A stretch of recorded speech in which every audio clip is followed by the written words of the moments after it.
Good morning. I'd like to call the meeting of the Legislative Commission Budget Subcommittee to order. To everyone joining us here in the committee room, for those at Grant Sawyer and those joining us online, good morning. I am Assemblywoman Danielle Monroe Moreno, and I will be chairing today's meeting. Committee Secretary, would you please call the roll? Senator Cannizzaro.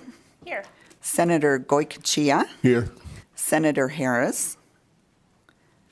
Senator Neal. Here. Senator Nguyen. Senator Severs-Gansert. Senator Titus. Assemblywoman Anderson. Assemblywoman Backus. Assemblywoman Brown May. Assemblywoman Dickman. Assemblywoman Gorlow. Assemblyman Hafen. Assemblywoman Howdegi. Assemblywoman Kasama. Assemblyman Miller. Assemblyman O'Neill. Assemblywoman Peters.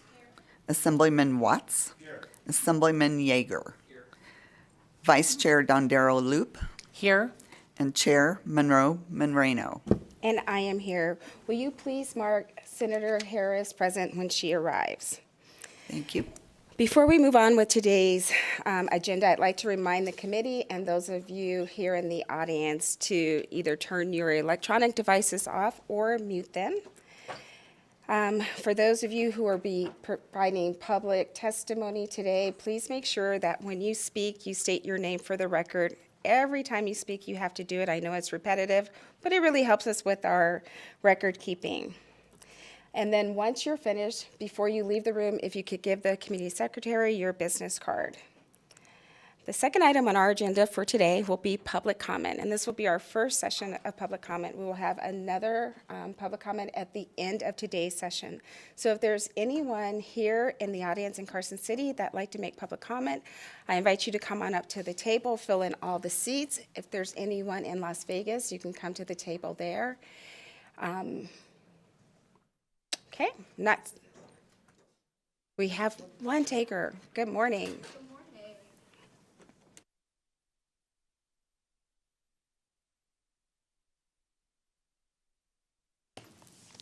Good morning, Madam Chair and Committee. For the record, my name is Caitlin Gatchalian, Caitlin Gatchalian, and I'm the Government Relations Director for the American Heart Association, Nevada Division. On behalf of the American Heart Association, I would like to urge the legislature to consider funding universal school meals. In 2019, pre-pandemic, each day, nearly 30 million students received their midday meal through the National School Lunch Program, and more than 14 million students received their morning meals through the School Breakfast Program. These numbers include all participating children, free, reduced price, and full price. There are many benefits of free school meal for all. Universal school meals help to, 1, recognize that meals are just as important as textbooks for students' academic success, 2, remove stigma and increases participation among students who are already eligible for school meals, 3, help students who fall through the cracks and don't qualify because of increased cost of living, and 4, relieves the administrative burden on school districts and family. The American Heart Association believes all children should have access to quality, nutritious school meals. Nutritious school meals help to combat unhealthy weight and poor cardiovascular health, as well as establish a foundation for a lifetime of healthy behaviors, reduce the risk of diseases, and support cognitive development and academic success. Ending child hunger is something everyone can agree on. We urge the legislature to dedicate public funding that will support universal school meals. Thank you for your consideration. I will follow up with a letter. Thank you so much for your comments. Is there anyone else here in Carson City that'd like to make public comment? Okay, seeing none. Do we have anyone in Las Vegas that wishes to make public comment? Seeing none, then I will ask our BPS staff, do we have anyone on the phone lines that would like to make public comment? And if you'd like to call in, please dial 669-900-6833. The meeting ID is 824-4153-6038, and then please press the pound button. BPS, do we have anyone on our phone lines? Thank you, Chair. The public line is open and working. There are no callers at this time. Thank you so much. Well, that will end our first section of section of public comment, and we will move on to today's agenda. Members, we have 5 budget briefing presentations today, and we will begin with our first briefing. It will be the Department of Employment, Training, and Rehabilitation. Good morning, gentlemen, and welcome to our subcommittee meeting. You can start whenever you're ready.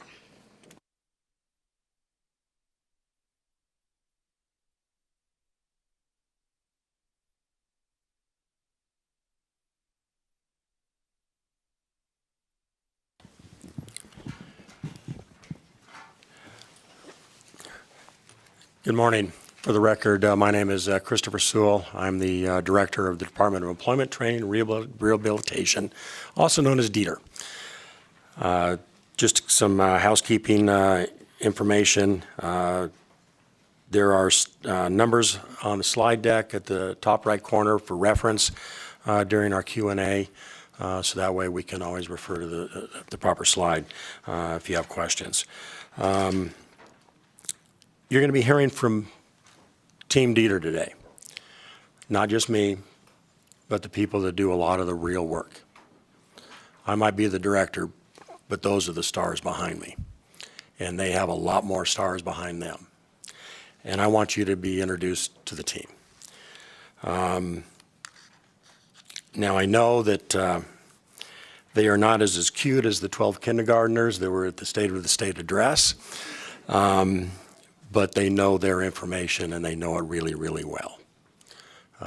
And so that's what we're going to do, and hopefully you'll get a lot of the information that you need. So if we move on to our vision and mission. Empowering Nevadans to realize their potential through meaningful work, building economic prosperity in every community. That's the vision.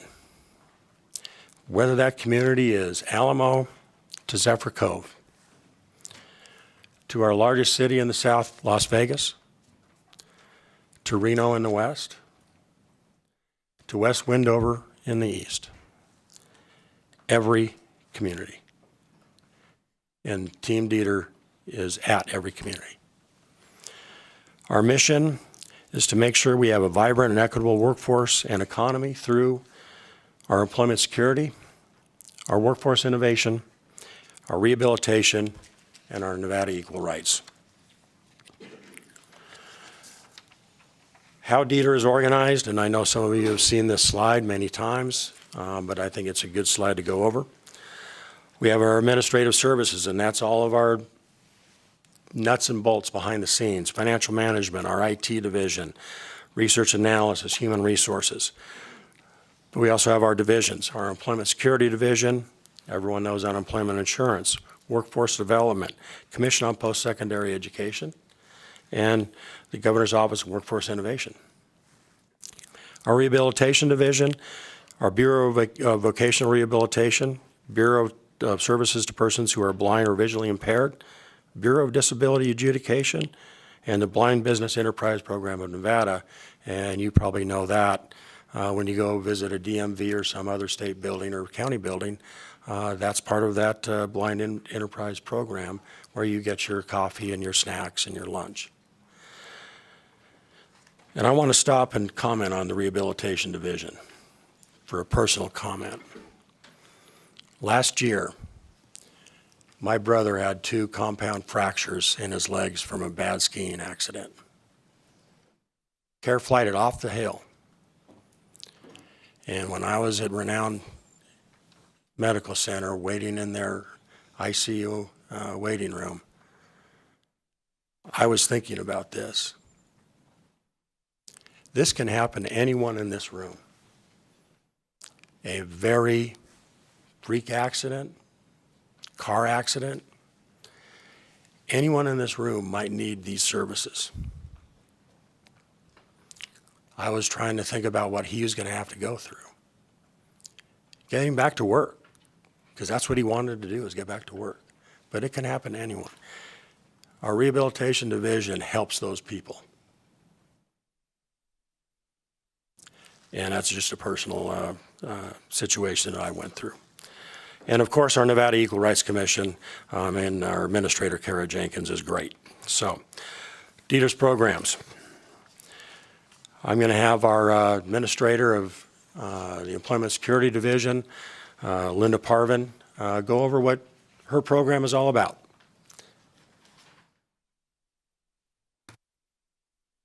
Thank you. Good morning. For the record, my name is Linda Parvin. I'm the administrator for the Employment Security Division.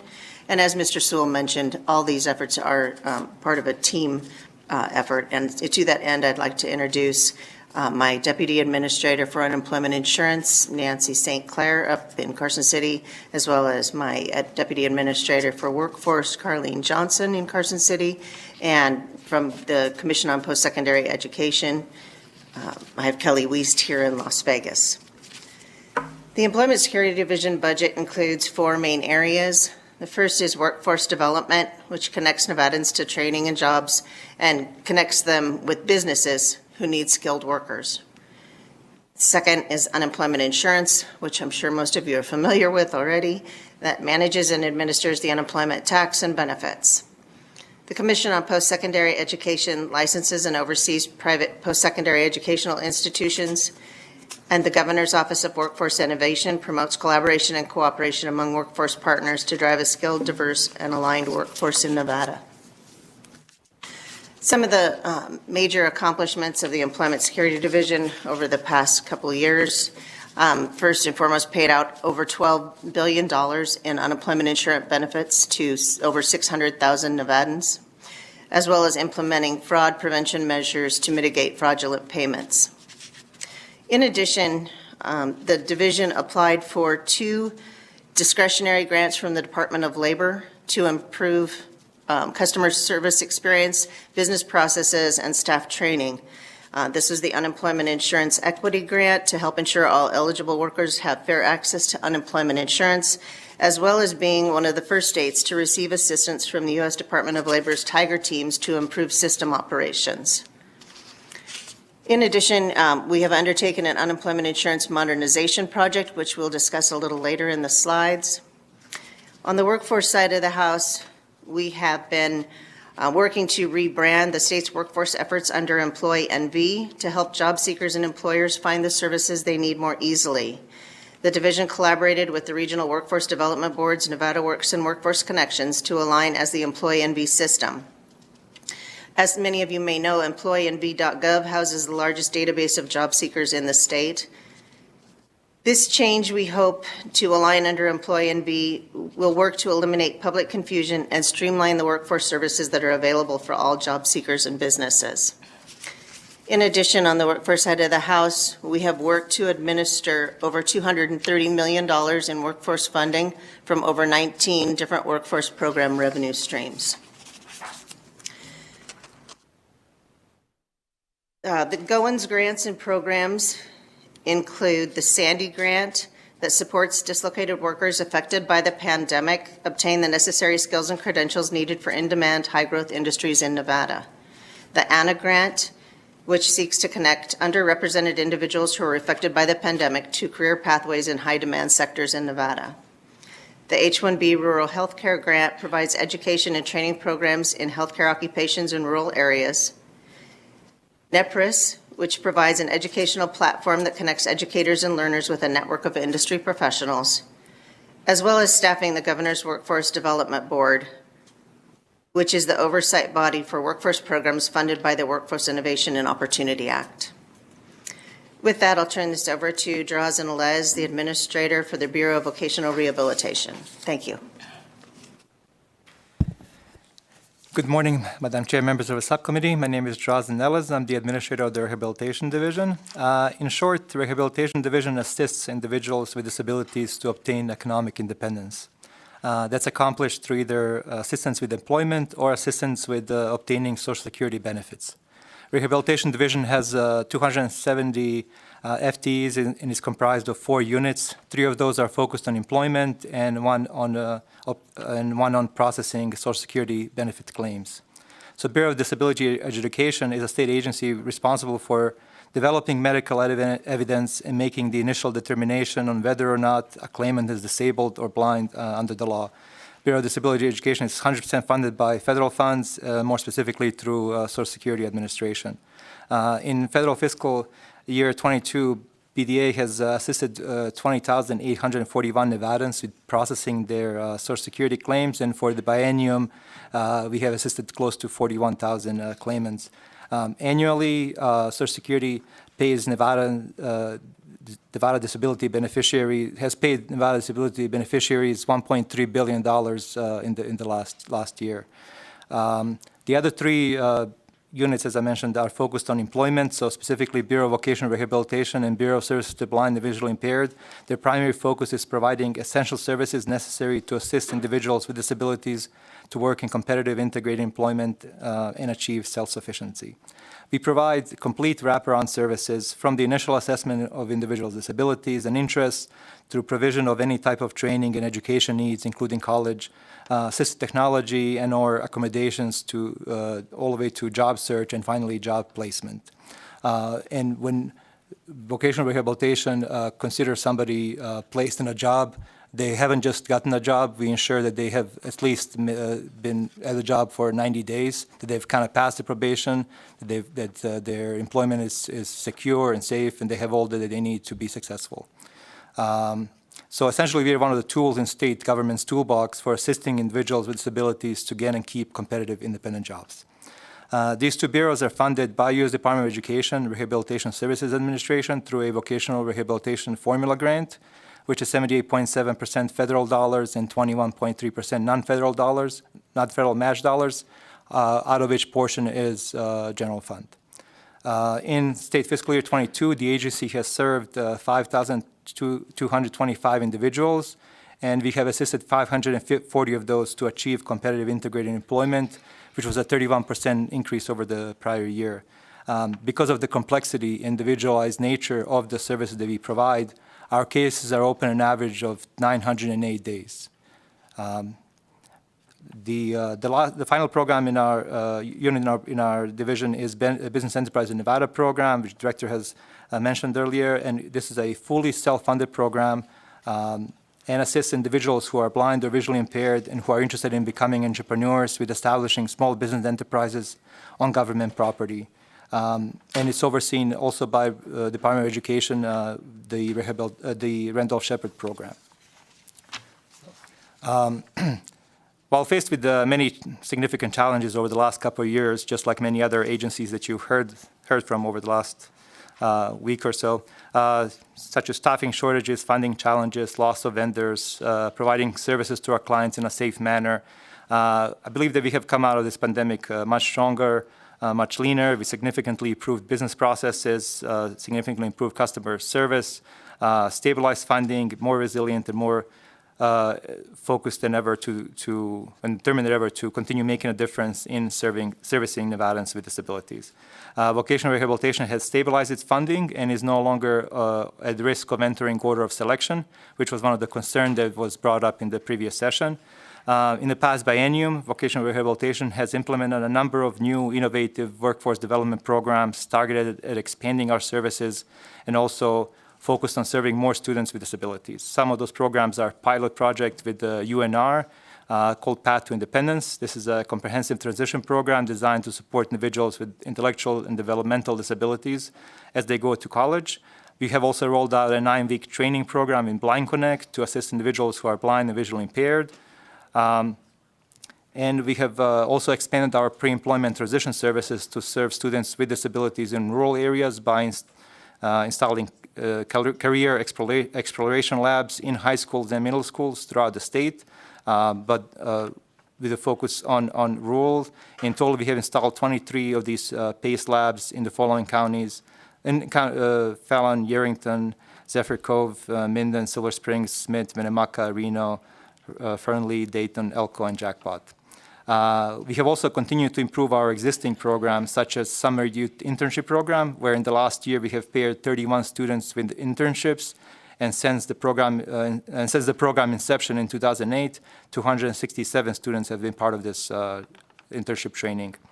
Also, one of our flagship programs, our 700-hour program, which is focused on providing employment at state state employment to individuals with disabilities is also one of our most successful programs. In the last 2 years, we have prepared 72 clients which have been employed via 700-hour program, and since 2018, 246 individuals have been hired, and out of those, 129 received successful employment placement once they pass 700 hours, which is a 53% successful rate.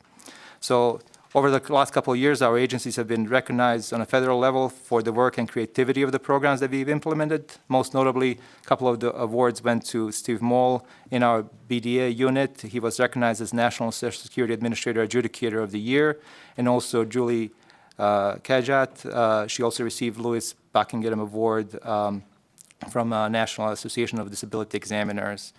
And just to reiterate something the director mentioned, why rehab matters is because people with disabilities are the largest minority in the country, and somebody that anybody at any point can become a part of. As you also see further in the presentation, all of the enhancements that we have presented for the rehab division are focused on either improving the quality of services that we offer or assist with expanding our abilities to serve more clients.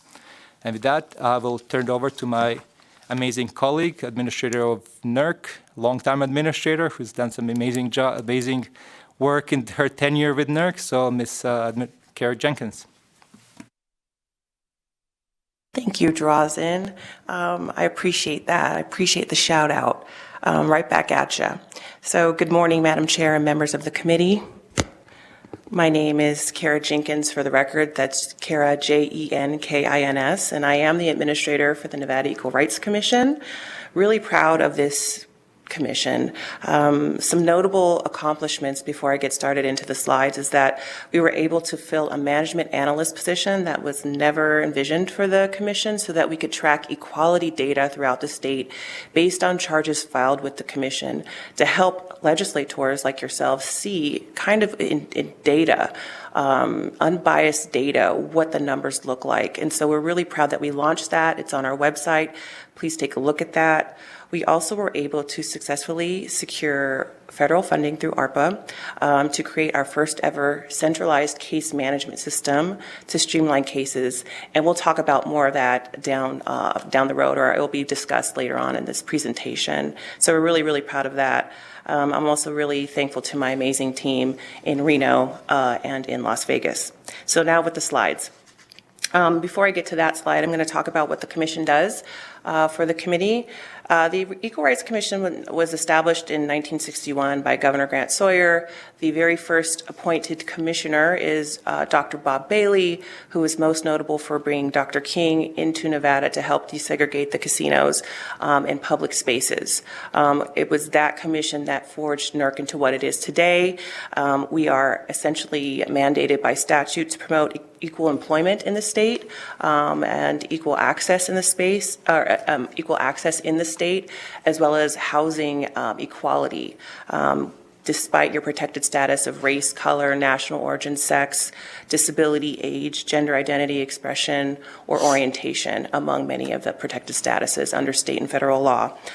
We also provide training at no cost to employers or entities that kind of want to know about their rights. We're happy to do that at no cost to prevent discrimination charges. And the last bullet on that slide is, which you can't see, but it is there, is that we mostly investigate and settle through mediation, so it doesn't get to court, hopefully, allegations of discrimination that could be seen as charges that could lead to litigation. Our goal is to mediate and settle disputes so folks can move on with their lives and be productive, as well as learn what is acceptable workplace behavior, what is equity in spaces, and how people can all fully enjoy the state no matter who they are. So now on to the second slide, which is highlighting NERC's accomplishments the last 3 years. So this is kind of a snapshot of the kind of cases that we see, noting that we have between 14 and 17 FTE. Currently, we are only down 3 more staff, so we are right on the way to being fully staffed back to 18 FTE. But in state fiscal year 2020, we received 1,704 complaints, just complaints, filed with the commission. Of those, we for EEOC credit, we settled 691 cases. And so what that means is that because we are partners, contractual partners with the United States Equal Employment Opportunity Commission, any employment case or any discrimination charges that come into that are filed with the Equal Rights Commission, we notify the EEOC, and they do pay us for that work to settle those cases so they don't have to. And so that's what that bullet means. So in state fiscal year 2020, we were able to, of those cases filed with us, give over 691 settled cases to EEOC for credit. We were really proud of that accomplishment. In state fiscal year 2021, we saw a decrease in filings. I'm not sure really what that trend means. Maybe it was because it was the pandemic or accessibility to NERC. We're not really sure, but we got 1,049 complaints filed with the commission, and of those, 636 were settled with EEOC. So that indicates employment discrimination complaints that were actually realized and settled within the state of Nevada that we were able to report and settle for EEOC. And in state fiscal year 2022, we received 1,073 complaints filed with the commission, so a little bit more than the previous fiscal year. And then 560 of those cases were settled for EEOC credit. And the settlements back to Nevadans, that's what's really important. When we say settlements back to Nevadans, we're talking about when we settle cases of discrimination, whether it's in employment, housing, or public accommodation spaces. These are soft compensatory damages that we realize through settlement and negotiation and confidentiality. And so our budget is a little bit more than what we get back to Nevadans annually. And so that's a real return on investment, meaning we don't charge attorney's fees or anything like that. We are able to get back to people some real money after suffering any kind of trauma or feeling victimized because they felt they were treated unfairly. We get it back to them in dollars, and we don't clog the courts in doing it. So we're really, really proud of that accomplishment. So that's what the settlement dollars mean on that. Over the last 3 years, we've given back over $7 million to Nevadans, and we've seen close to 4,000 charges filed with us, or cases filed with us, and our average staff size with that has only been about 14 FTE in 2 offices making up the state. So I'm really, really proud of my team, and I'm happy to entertain any questions down the road, and just really appreciate your time. And just want to say that it is Black History Month. It is February, very proud of that. And I'm very proud that Dieter allows NERC to celebrate all the differences in the state, and we are very much lifted up with the support of Dieter. I'm now going to kick it back to our director, Chris Sewell, to finish on with the presentation. Thank you. For the record, Chris Sewell, Director of Dieter. Our Administrative Services Division, basically, as I said earlier in the presentation, houses our financial management, which basically processed that $12 billion. A very small unit processed $12 billion to eligible Nevadans. That's pretty extraordinary. They also handle 101 federal grant awards per year, 280 federal grant reporting requirements per year, and 270 contracts. That's a busy little unit. And they've done an extraordinary job during the last 3 years. Our information and development processing, IDP, it's IT. I don't know where that name came from. I just wish it was IT. I think we're going to get there. But IDP, you're going to be hearing about what they're going to be doing in the next 3 years, shortly. And that's a whole new UI unemployment insurance system. And we'll discuss that in a few minutes. Our Research and Analysis Bureau, everyone knows Dave Schmidt, our chief economist. He runs all the numbers. He's the one that provides the unemployment numbers every month, and he does a great job, and his small crew, if you ever call him up, he loves to tell you all about all these numbers. He's a numbers guy, he's an economist, but he does a great job. And of course, Dieter wouldn't be anywhere without their human resources unit. I'm going to be turning this over to my Deputy Director, Troy Jordan, and he's going to be going over a couple of slides that normally Dave Schmidt goes over. the trust fund balance, which is a very, very important key for Nevada. And Troy actually has a degree in economics. He also is an attorney, so this could actually be really interesting on how he manages those two topics. So I will turn this over to Deputy Director Troy Jordan. Good morning, Madam Chairman, members of the committee. For the record, Troy Jordan, Deputy Director of DETR. Director stole a little bit of thunder there. I was going to first apologize to you and say that I am not David Schmidt, unfortunately, but I have been tasked with hopefully standing in for him here at the hearing for the next couple of slides. With that said, if there are any questions that would normally go to Mr. Schmidt, will happily pass them on when he returns to the office on Monday. He's out of state at a very important conference for state economists. We first start with employment in Nevada is higher than it was pre-pandemic. As we might expect, that's a good thing. Our unemployment is also up to 5.2%. That creates a challenge, of course, of helping those workers find competitive jobs in this labor market. One of the reasons it's up, actually, is that a higher portion of Nevadans are participating in the workforce. In speaking to Mr. Schmidt, he indicated to me that some of those factors are that there are college graduations recently. There are also people who decided not to work during the pandemic who are going back to work. Sometimes those are varied reasons, but they may include that their children have now graduated or that their life situation has changed where they've decided they want to re-enter the workforce. But that slight uptick in unemployment, he believes, is in large part in line with the 61.2% workforce participation, which is up a couple of points as well. Wages in Nevada have also been rising at a rapid pace due to the tight labor market, inflation, and rapid job growth in high-paying industries. Once again, that creates a challenge for DETR of filling those spots and making sure that we match the correct employees with the training they need to get those competitive jobs.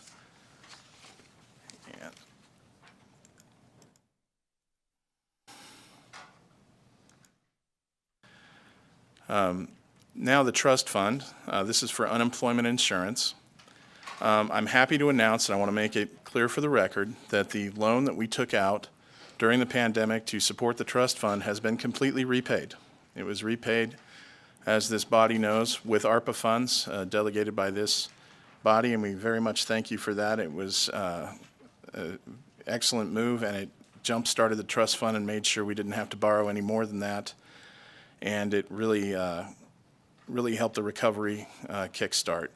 With that said, the average tax rate, which is set by the Employment Security Division, specifically the Administrator and the Employment Security Council, has been flat for 2020, 2021, and 2022 at 1.65%.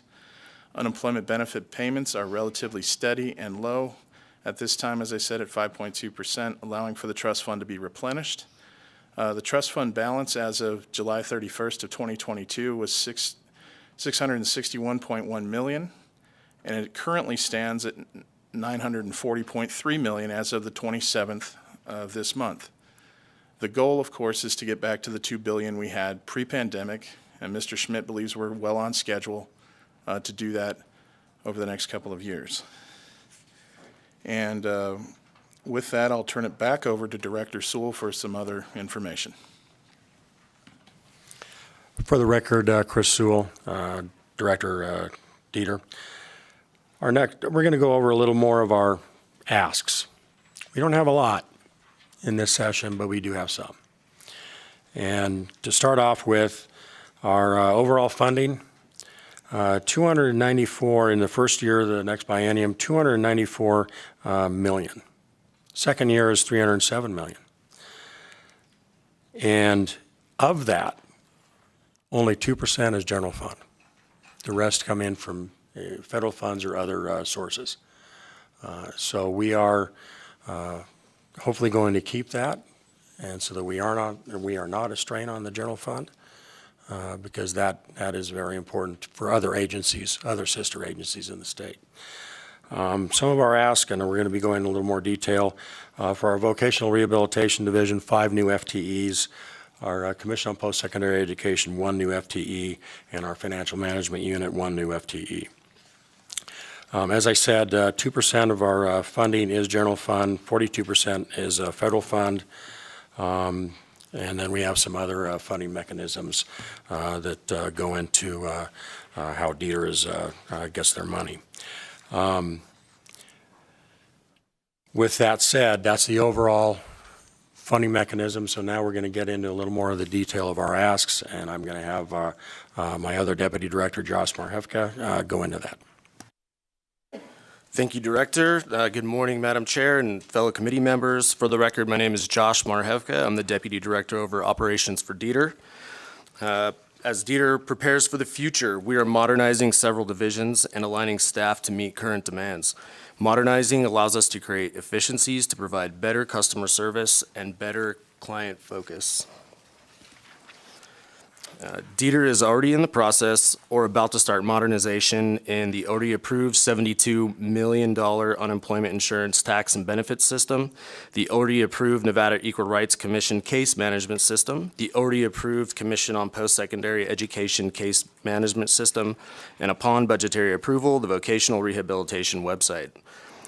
We are looking to increase staff resources in Dieter's Administrative Services Division, in the Employment Security Division, in the Commission on Post-Secondary Education, and in the Rehabilitation Division. Additionally, we are looking to increase cloud-based software, hardware, and boost travel and training. This slide points out Dieter's drive to become more accessible and accountable to our clients. We do this by getting our staff more tools, training, and experience, and modernize the systems our staff and clients will use daily.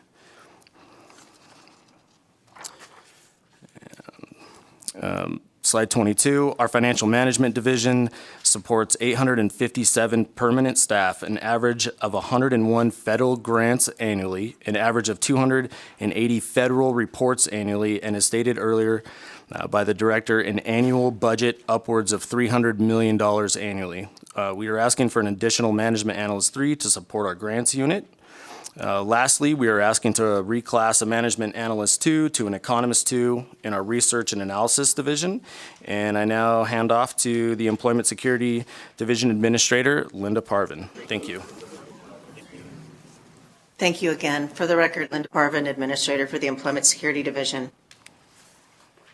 The UI modernization project, as I mentioned, is on track.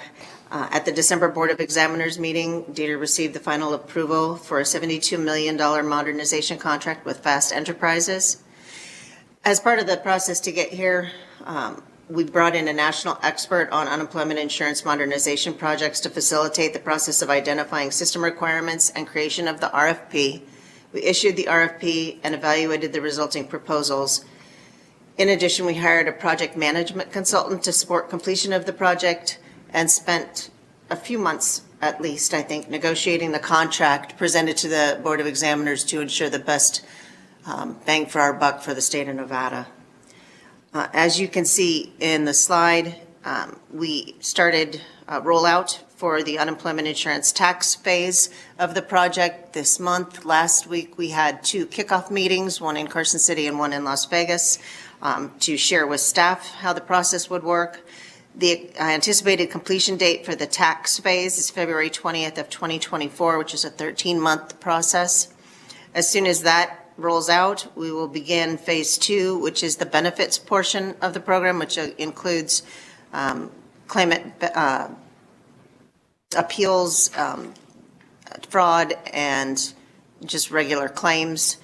That should be completed in June of 2025, which is an anticipated 15-month duration. We're all very excited about that. We hope to have a lot of increased performance for customers as well as for our staff, ease of processing the claims. The second modernization project in the Employment Security Division is the Commission on Post-Secondary Education's licensing system. Applications are up 40% since July of 2020, and the lack of an online application results in 98% of applications being received incomplete that requires manual intervention by staff to follow up. In addition, reviews have expanded to include financial soundness, institutional effectiveness, quality of education, advertising and compliance with accreditation, and federal financial aid and student complaints. These reviews now require Commission staff to spend multiple days on site for classroom observation, interviews with students, staff, and faculty inspections. The project to date, we are expecting the RFP to be released on March 6th, with a proposed vendor selected by July 3rd, and project development beginning hopefully with approval from Board of Examiners on August 8th. In addition, for the Commission on Post-Secondary Education, as Mr. Marhefka mentioned, we are requesting one additional compliance audit investigator to enhance services to clients, maintain a consistently increasing caseload, and to support the modernization system as explained. This position is funded 50% by the Veterans Affairs Program. And with that, I will give this back to Mr. Jordan. Thank you. Thank you, Ms. Parvin. For the record again, Troy Jordan, Deputy Director of DETR. I'm going to go over some of our other add-ons for both the Nevada Equal Rights Commission and the Vocational Rehabilitation Bureau. The first being, as Administrator Kara Jenkins alluded to earlier, the NERC Computer Management and Case Management System. This management system was approved for a vendor contract on October 11th, 2022 by the Board of Examiners. It was paid for through ARPA funding that was allocated by this body, and we thank you for that very much. And it will allow better access, facilitate case tracking, better case assignments, running reports, and allowing NERC just to basically do their job in a much more efficient manner and getting to more Nevadans so they can serve those Nevadans. The second is our Disability Benefits 101 platform. In speaking with the Bureau employees, they told me to view this as a one-stop shop for everything disability benefits. There will be calculators on there for calculation of benefits. There will be other resources and information and estimators, and also help functions. This is something that these benefits are mandated by WIOA, and individuals will be able to look at SSI benefits and employment opportunities and all kinds of things. It's designed to be a one-stop shop, even for non-clients. It's also informational based and will allow them to go and have a one-stop shop once this is implemented.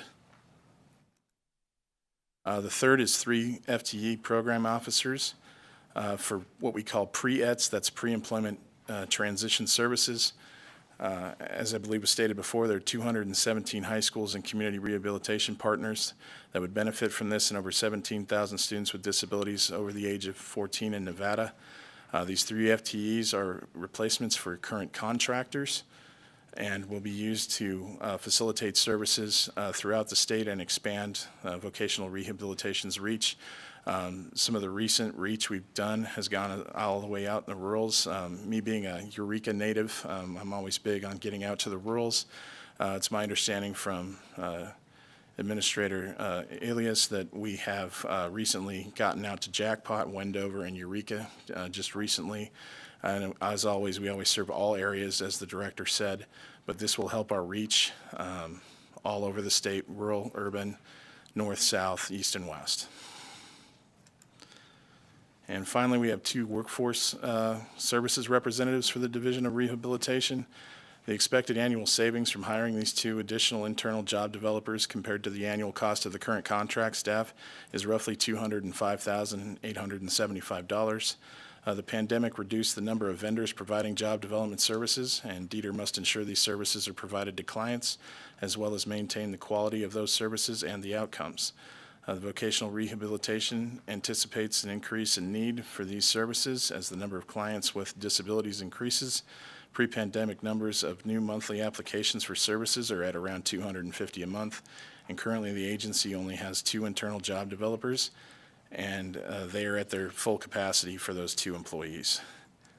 With that, I'm going to turn it over to Chris Sewell, our director, for closing remarks. For the record, Chris Sewell, Director, DETR. Thank you. And before we move on to questions, I'd like to introduce three of my executive team members that didn't get an opportunity to introduce themselves before this legislative body. And that is Christine Nelson, our CFO, brand new CFO. She was named, I think, Monday. So Christine took over from Josh Marhavica, who was our CFO, and Christine is in the audience in the Carson City. Also want to introduce Lisa Levine, our Executive Director of Going. She's in our audience down in the Las Vegas Grant Sawyer building. And Lisa has a lot of great ideas moving forward with workforce innovation. And again, lastly, I also want to introduce Carl Stanfield, and he's our administrator of our IT division. And Carl is going to be very, very busy in the next 3 years, making sure that our IT division, we will succeed. The UI modernization will succeed. I guarantee it. We have a great team, and you've been introduced to the majority of that team. I wanted the leadership of the legislature to be introduced to this team. I don't want to talk all the time. They're the stars. And I'm available and they're available for any questions you may have. Thank you very much. Thank you so much for the presentation, and thank you for introducing your team to us so we put a face to a name. I really appreciate that. As you can expect, we have a number of questions from a few members, so we will get started. Assemblywoman Gorlow. Thank you, Chair. Thank you so much for being here. I really enjoyed hearing about the vocational rehabilitation program that you have, and you did touch a little bit on some of my questions. But when we talk about disabilities, I think a lot of us have our own little image in our head. And with 17,000 students, that's a lot of different disabilities, shall we say. So could you explain a little bit more about what that student might look like, whether it's a developmental and intellectual, maybe a behavioral or physical delay? How are these students identified also with the schools? Do you reach out to them? They reach out to you? How does that partnership work? And with these 3 new positions, how many students do you think will be served? Good morning, Madam Chair, through you to Assemblywoman Gorlow. So thank you for that question. Let me actually first do something that I failed to do earlier, which is mentioned that in the audience also. I have 3 of my amazing colleagues that can also help me answer some of the questions. Michelle Merrill, she's our Deputy Administrator over Vocational Rehabilitation Programs. Jenna Vaughn, Deputy Administrator over Bureau of Disability Education. And Brett Martinez, our Deputy Administrator over Operations and Fiscal Matters. So to answer your questions, we serve all the disabilities, so anything from intellectual to physical, blindness, hearing, and the way that those students are identified either through their IEPs or 504 plans. We work with schools. We don't. The schools pair us up with the parents and those students to help us kind of provide the services. The various services that we currently provide are either some online, we have some online tools like Virtual Job Shadow, which helps those students research the careers that they would like to enter into, see what the earning potential is, what type of education training they need to get there. We also have some in-classroom solutions such as the PACE Labs, the Career Exploration Program, where students can go in and, for example, get an assignment to build a lamp, and they would follow the different directions, essentially just be introduced to either being in electrical trade or plumbing or marketing or accounting. There's a variety of essentially careers they can explore through those labs. These 3 positions, it's difficult to assess how many students we'll be able to serve. I think currently we serve somewhere around 1,200 students annually with the current resources that we have. These three positions could, I believe, help us at least triple that number. Again, these are also 100% federally funded positions, and this pre-employment transition services program for students is 100% federally funded. The match still has to exist there, but the match doesn't need to be spent on these particular services. So I believe that as we have reached our capacity in being able to serve students and increase that quality of service that we provide with these positions, then we would definitely bring that up to you guys, so that way we can hopefully see if we can expand the department if necessary. So hopefully that answers it.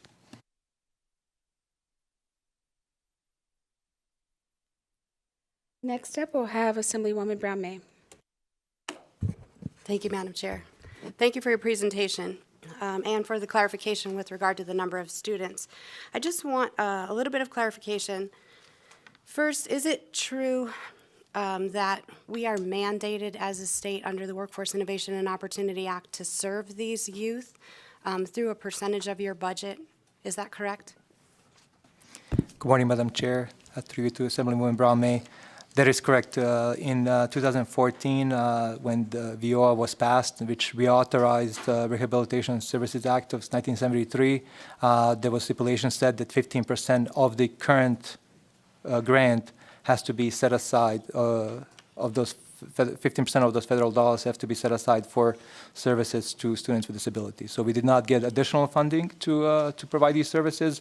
We essentially had to carve out that 15% from the current funding. Also, it's not a 15% overall of all of our expenses. This 15% from the total grant has to be only spent on providing direct client services, which significantly kind of diminishes our ability to serve a general population as we would usually. So, but I believe that over the last years we have and continue serving students. Thank you. Thank you for that. One more question. Thank you, Madam Chair. And on the website that is now proposed, thank you for the detail relative to what it is intended to do. I'm curious to know, will there be referrals to certified benefits planners to assist people with disabilities to be able to verify the information that they're receiving? Is there any follow-up once a person has utilized the tools that you've talked about on this new website? So good morning, Madam Chair. Through you to Assemblywoman Brown-May. My name is Drazen Ellis for the record. So the benefit website will assist anybody, any of the individuals who are currently receiving Social Security benefits and are looking to enter into the workforce and might be concerned that they may lose their benefits, whether it's their financial benefits or their medical benefits, because they would have worked too many hours or earned too much money. Currently, this is definitely a huge need in the state, as we don't have any resources that could help with this. That they believe there's only one FTE that serves 3 different states to provide this service. So with us implementing this website, anybody in community would be able to use it. There would be no special certification they would need to access it. So it could be members of the public, it could be various nonprofits or government organizations that also would need to kind of research this. So once we believe that we'll be able to develop some training videos. I don't think they will have resources internally to be able to train everybody who would want to use the website, but we can definitely explore that once we start implementing it. We would not be the first state that's installing this one. There's a few other states, such as Arizona, that have had this for a few years already. And this one is Deputy Director Troy had mentioned, is 100% funded by federal funds. You're welcome. Assemblywoman Backus. Thank you, Chair. Thank you all for your presentation. Also, I always enjoy when a leader shares the limelight with everyone that works under them, because a good leader is only brought by those that work with them. My question is for Mr. Jordan, and I always look at connectivity. My grandma was actually born in Eureka as well, so have that little connection. But taking you back to the page regarding the UI trust fund status on page 16, you probably don't need to look exactly at that slide, but I know that I think at the end of 2021, there was contemplation by the division to raise the tax rate that was going to be imposed on employers. But today you mentioned that it's anticipated that the forecaster, Mr. Schmidt, believes that the $2 billion will eventually be replenished within the next couple years. Do you guys anticipate whether or not you'll be making any recommendations to increase that rate over the next biennium? For the record, Troy Jordan, Deputy Director of DETR. That's a tough question on a couple of fronts. This is actually, I came from ESD, and I was the attorney for ESD, so I'm a little more familiar with this area. That is based on the economics at the time. Every year in October, the commission, or the Employment Security Council convenes, looks at the economic data, makes a recommendation to the administrator, who is still Ms. Parvin, who's down in Las Vegas today, and then she determines the rate.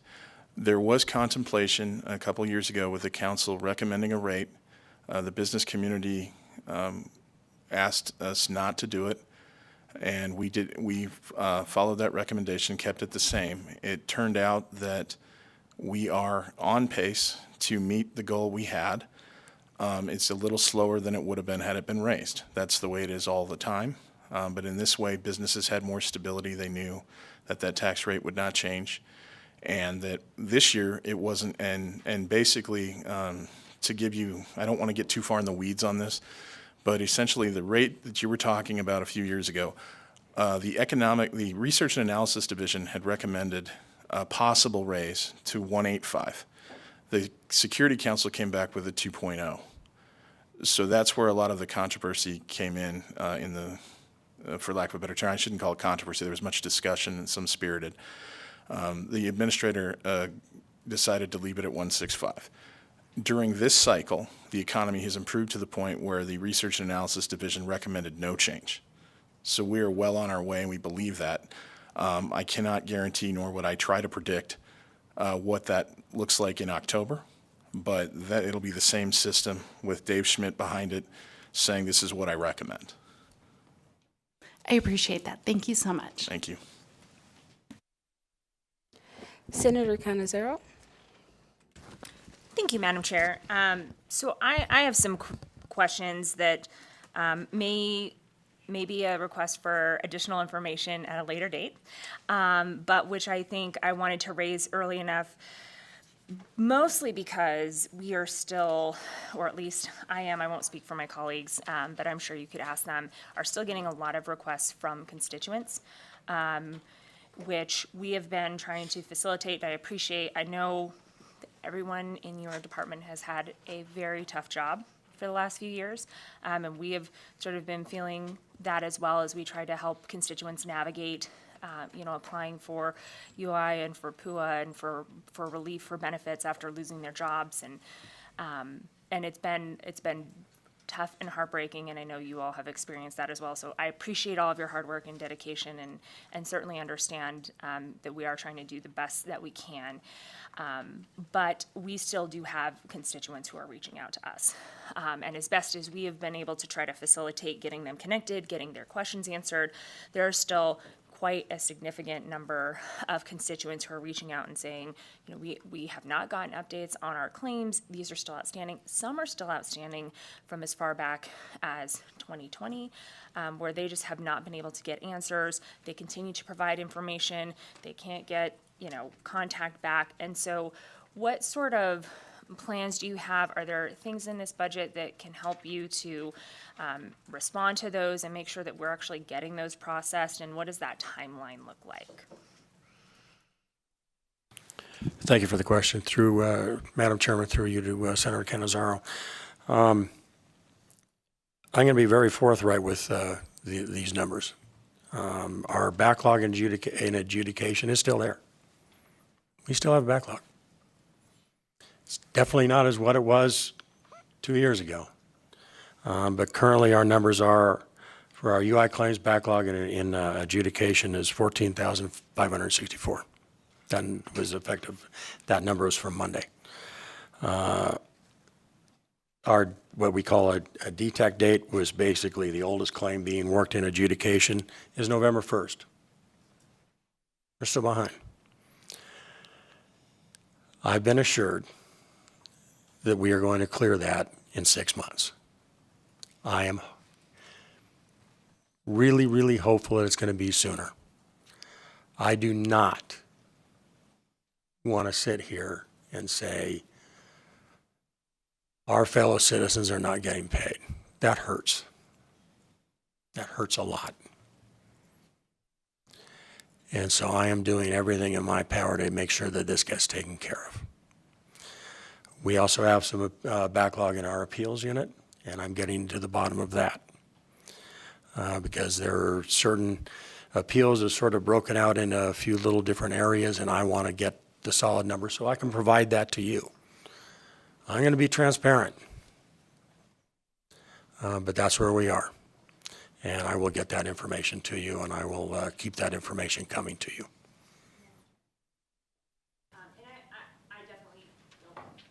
There we go.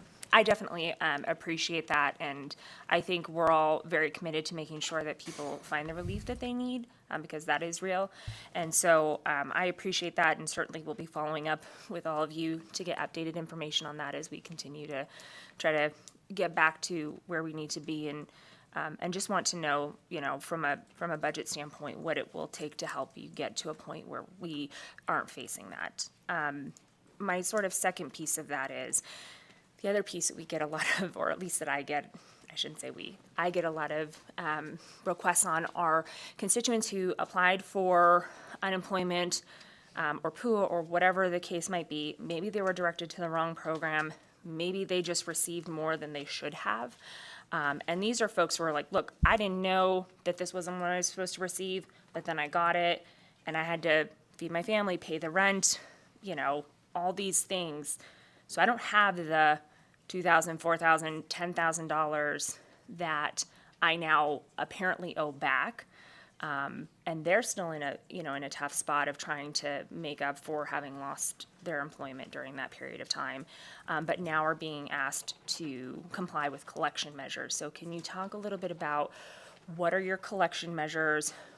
What can we do to help folks who, and I understand because we've had a lot of conversations about fraud, and how there are folks who maybe were not, were more nefarious in taking payments, but I do have folks who reach out to me and say, is there anything you can do to help?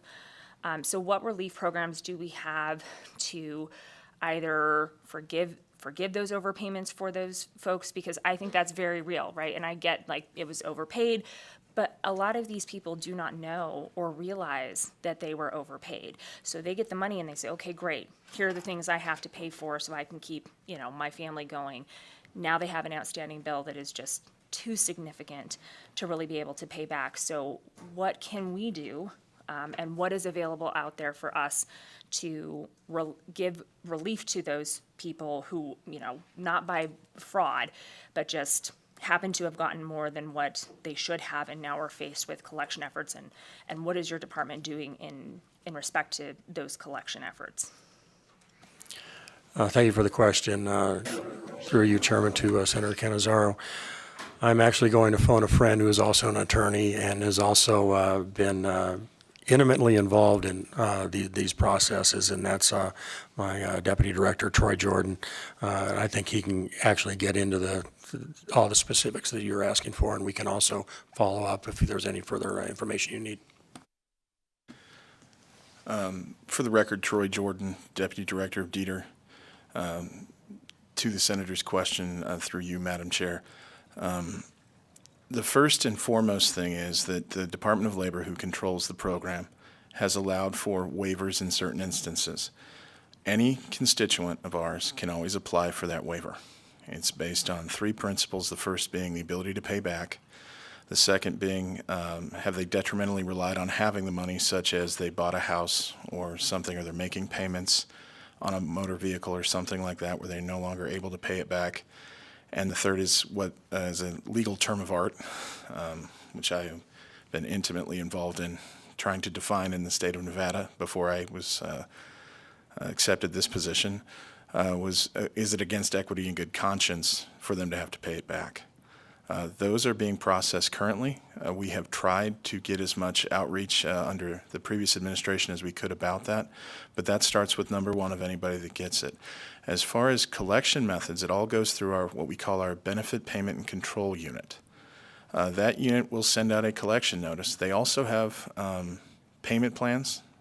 Those are worked out with the Benefit Payment Control Unit.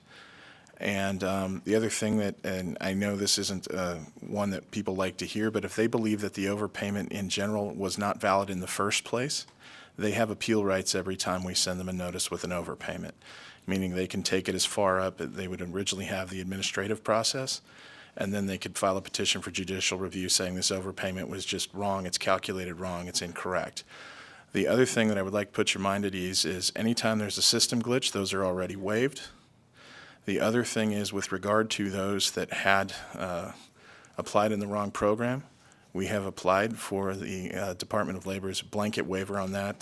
That is a new program with the Department of Labor just for the pandemic, where there are certain cases where you can get a blanket waiver. That means we can just waive it without individually looking at the claim. That was granted in part in a couple of scenarios where they applied in the wrong program, and anything to do with the now reversed court order from the Second Judicial District Court. With regard to other collection methods, obviously the norm, we send them a collection notice. If they voluntarily pay, it's over. They can have their wages garnished when they're back to work, and otherwise we do intercepts of tax returns. Thank you, and thank you, Madam Chair. I do think that we'll just continue to have that conversation because I know I've gotten quite a bit of outreach on that, and I want to make sure that if people know that they may qualify for a waiver, they don't have to come in and try to find that. They can easily be guided to where they need, because even though there are payment programs, that can still be tough for folks when you don't have the extra $100 a month, right? So thank you. I appreciate that. Thank you. Assemblywoman Anderson. Thank you, Chair, and thank you for the presentation and the awareness of your department. It's very clear that you care about your department, Director Sewell. I just have two quick questions, I hope. The first comes from, it's based upon information on slide 11. You don't need to utilize it, however. Administrator Carrie Jenkins brought up how that department works with Nevada businesses. Are there any other areas of your department that works with other businesses on training, in particular for the blind and deaf areas? Good morning, Madam Chair, through you to Assemblywoman Anderson. Thank you so much for that question. I'm Kara Jenkins, Administrator of NERC, for the record. And yes, we give outreach to anyone who basically asks it. We have an outreach specialist. He serves two roles as my chief, but he also assists me with outreach. I actually really enjoy that aspect of my job where I do most of the training with the support of staff that's available. And we take any concerns that any employer or entity may have, and we customize that outreach, or we partner with EEOC and do virtual brown bags. I know we did that a lot during COVID. An example of that, Chairwoman, would be during the pandemic, we were able to partner with the EEOC on pandemic preparedness as it relates to folks who have disabilities that could also serve as COVID triggers. And so what were some of the kind of business models or best practices to still sustain business but not offend anyone who may have a disability that could be affected by COVID. But yes, folks who are in any of the protected statuses who may want that training. We also even do, I'm going to add this, cognitive interviewing training. And I was trained by EEOC on how to do this, and my investigators internally are trained on this, as well as implicit bias and microaggression training, so that when you're interviewing witnesses who have experienced trauma, be it discrimination based on their protected status, if you are disabled, there's nothing like being told that you can't access a restaurant because your service animal can't come with you. What we try to explain in training is that service animal is seen as an extension of who you are. So if you're visually impaired and you're not allowed to bring your service animal into a restaurant, you're basically saying, I am different. My eyes cannot come into this restaurant. The extension of me, which is my service animal, I'm not allowed here. I'm not welcome. That has a very significant impact on our citizens here in Nevada. As Director Sewell had mentioned, as my colleagues have mentioned, it is very real, and it could be any one of us. So we make sure that we customize the training for the need. The slides are, I try to stick to slides, but, sometimes I kind of go off on experience and what I know and entertain more questions so that people can get value for the training. Other examples of training is we've trained organizations like the NAACP's Redress Legal Team. We talk to whoever may want to have training on rights and responsibilities under the law. Sexual harassment training we've done statewide in partnership with the libraries. And so we are just as available as often as we can be, given our staff size. But Zoom has been amazing. You can really reach a lot of people when you virtually train folks. So that's just an example. But to your question, yes, we will tailor it and customize it, and folks with disabilities are definitely a part of that. For a time before COVID, we worked with different organizations geared towards epilepsy, the Epilepsy Foundation, and training on how they can secure jobs and feel comfortable, because an interesting component for that demographic of folk is that, they may need to have a reasonable accommodation, meaning no bright lights in their office. Well, some employers would frown upon walking past a staff member and they're kind of in the dark. The initial assumption might be that they're not working. No, they just don't want to trigger an epileptic episode. And so the reasonable accommodation would be let them use a desk lamp. Being more cognizant of in the staff kitchen not having glass or any kind of materials that if someone does go into a seizure, that they don't hurt themselves or others. Having signs posted in the staff room about this being an equal employment opportunity space. We provide all that. And even for small businesses, and then I'll stop, because I know I'm going off. See, this is why I can't stick to slides. Even for small businesses, we allow, when we have the opportunity to review their employee manual, and EEOC also has a small business guide for having an employee manual for smaller businesses that may not have the resources to have an internal HR person. So there are ways to make sure that you are compliant with state and federal laws. Thank you. Thank you. I do have a question on another area, Chair, but I'll let you make the decision, if I We'll may. move on. Thank you. Assemblyman Hafen? Thank you, Madam Chair, and Director and your team.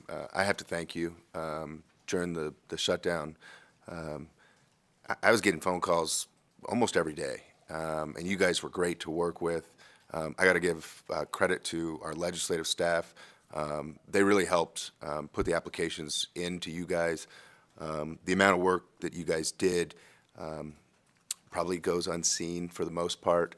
But I know my constituents are very thankful, and so I want to thank you guys for all that you've done. Tremendous amount of work, especially in uncertain times. Nobody knew what was going on, and I do have a question here, and that is that on slide 15, you guys say that we're at a 61.2% workforce participation rate. But that remains below the pre-pandemic levels. Do you have the pre-pandemic levels, or could you provide that to us? Thank you for the question. Through you, Chair, to Assemblyman Hafen. I'm going to have to ask for time to get that information to you, and we will provide that to the committee. That is something that I will guarantee you Dave Schmidt will love to provide for you, and I'm sure you will have a few extra slides and make it look and tidying it all up. So I will have to just say we'll get that information for you. Thank you, and thank you, Madam Chair. Thank you. Assemblywoman Kasama? Thank you, Chair, and I too have to echo thank you to everybody, the team. I know this has been really, a rough couple of years for everybody, and I know that you guys worked overtime and did everything possible, and so thank you to the entire department for your hard work. And it was a tsunami that hit us. It was impossible for anybody to be prepared. My question is in the fraud prevention measures. Obviously, all of our industries are being attacked by cyber criminals, and it's not just this industry. I see it all over the place. What is the current number? Do you have the current number for what the outstanding fraud claims are? And how are we you know, I know we've been whittling down and working on those to reduce that number. What is left, and how is that process working on trying to recover those? Is it even possible to recover it? And then what overall, just a 30,000 foot level, have we implemented to help prevent this in the future? Thank you for the question. Through you, Madam Chair, to Assemblymember Kasama. I'm going to go a little high level here. Since the start of the pandemic, we have prevented over $2.5 billion going out the door. We stopped it before it went out the door. And that's through ID.me, that's through a lot of things that we do behind the scenes, and that our IT division has put forward to make sure that we know who it is.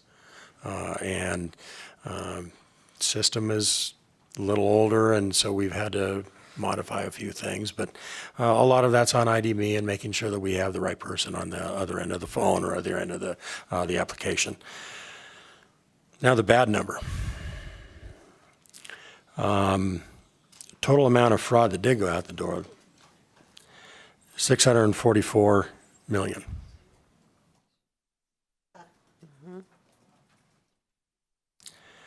We have gotten $114 million back. Said, I'm going to be transparent. I'm going to let you guys know. And is that great? No, we're working on it. We have our people working on this day in and day out. We work with law enforcement, we work with everyone, and we will get the money. I had fraud claims against me. One of them went out. One of them didn't. But we're trying our best to get the money back. But we did prevent a lot of it through our IT division and our ID.me and things of that nature. But I'm not saying we were perfect. Like I said, I know this was a tsunami, and it's not reflecting on anybody, because I think this is nationally, you know, all states had this, and there are people that spend 24 hours a day being more clever at how to steal money from us than we can prevent. So I understand that that's about $530 million that is lost. Is that mostly covered by federal funds, that loss? Thank you for the question. Through you, Madam Chair, to Assemblymember Kasama. I'm going to actually have to probably phone a friend on where those funds and how they're going to be repaid, and I think I'll ask my attorney here. For the record, Troy Jordan, Deputy Director of DETR. I don't have the actual numbers. We will get those out to you, but I can tell you anecdotally, or at least from a high level, an overwhelming number of that fraud number that's out there were PUA claims. And what we wanted to keep emphasizing to the public was the PUA claims were specifically more susceptible to fraud because there's a natural check on a regular unemployment claim with the employer. What I mean by that is, if I were to apply for unemployment tomorrow and Troy Jordan puts in an unemployment claim, and I say I got laid off by the state of Nevada, because that's where I used to work. The state of Nevada is informed by DETR, this person, Troy Jordan, has made a claim saying he was laid off from your business. The employers then can say, no, he still works here, and that uncovers some of the fraud, or they say, yes, we did lay him off, or no, he's actually not entitled to benefits because we fired him for cause, or something like that. That is a natural check that had been in the system for years and years and years. With the PUA program, the employers were not involved because many of these people were self-employed, or they were contractors, or things of that nature. So what it allowed for was there was no check. And the original guidance from the Department of Labor said that the self-certification was enough to start the payments. So it ended up in many cases we caught things after money had gone out. And that is, and like I said, I don't have the exact numbers. There may be some fraudulent UI claims in there that got through, but I would tell you that, to the best of my knowledge, the overwhelming amount are PUA claims where there was no employer to check before the money had gone out. Which could be very difficult, and they could go to another state and move on. I know it's difficult. Any funds that are recovered, do they go back into the trust fund? Any UI funds would. The PUA program is completely federally funded. So they would go back to the federal government So a lot of these lost funds through the PUA would be federal money. Is that correct? Correct. Thank you. I know it's very difficult, and I'm sure part of your modernization is including safeguards for this now. And again, that would be a federal mandate if it's required to have self-determination. That would probably help a lot too, not to have that. So thank you so much. Thank you. Thank you. Members, we have a few more people in line for questions, and we're already running behind this morning, so I'm going to ask we leave the comments, minimize the comments, and get right to the questions. So next up, we'll have Senator Gansert, followed by Senator Neal. Thank you, Madam Chair. First, I want to thank you. Your presentation today and your responses have been direct and professional and very thorough, so I appreciate the responses and all the work that you've done. So again, grateful to Director Sewell and the entire team, because I don't know that we've had this clear of an explanation of what's been going on or what happened during the pandemic until today. So thank you for that. It was mentioned earlier, the backlog of over 14,000, and I know Leader Canizaro had asked about resources, but I didn't hear an answer. Do you need more resources to expedite the cleanup of the 14,000 plus backlogged claims? Thank you for the question. Through you, Madam Chair, to Senator Gansert. We have plenty of vacancies. We have about a 20% vacancy rate at Dieter. I wish I could fill it. If I could fill it, I could get through the backlog even faster. And I'm sure you've heard this, and I know you've heard it from a lot of agencies, that we're all trying to find people to work. It's a tough environment to hire. Small businesses are having the same problem. Even if I had the positions, I don't know if I could fill them right now. I'm using my own employee NV offices, are they used to be Job Connects. I'm saying, please, if you find someone, send them our way too. We need the help. And it's really frustrating. We're looking at, during the pandemic, we had the ability to use non-merit staff, and that was a rule from the federal DOL. They changed that rule, said now we can't do it, and we actually had a third-party contractor being able to help us with the backlog. If we could get the federal government to say use non-merit staff to get rid of the backlog, we would hire that contractor again, and we would get through the backlog. That's probably the one thing that would help, is having our federal delegation say, come on, please let Nevada use non-merit staff. They're still backlogged. And I know there's some other states that would love that as well. But if we had that ability to work, we could get rid of the backlog quicker. But right now, I have open vacancies, and thank you for the funding prior, but it's tough to fill. Thank you for that response. And one other just brief comment is I want to thank you for holding on the any increases on the average employer unemployment tax rate. I think businesses had a really difficult time, and we have been on the rebound now. So I'm glad that the coffers are starting to fill at a rate that you expect to meet your goals. But giving the employers a break during the pandemic and moving forward was very helpful. So thank you. Senator Neal. Thank you, Madam Chair. So I had a quick question on, in my notes, you're going to be hiring 2 new program officer positions, 3 actually, and then 2 new workforce service reps. And then you also mentioned on your website, the governor's recommending $481,000 in order to do a Disability 101 website, which will allow you to do some information on employment and career. Here's why I'm setting that question up this way. how did you derive to use your dollars just for disability or voc rehab? Because the data, right, the fourth quarter 2022 data says that women with children who have 0 to 5 age, they're unemployed at 13.9%. Women with children 6 to 17 are at 12.7 unemployment rate.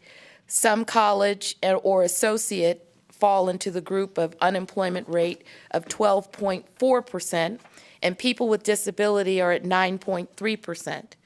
And if I was to get into groupings by demographics, blacks are at 12.7%. And if I took the 1 year county, I'm just doing Clark, I don't want to get into the rest of the counties. You guys just look at this data.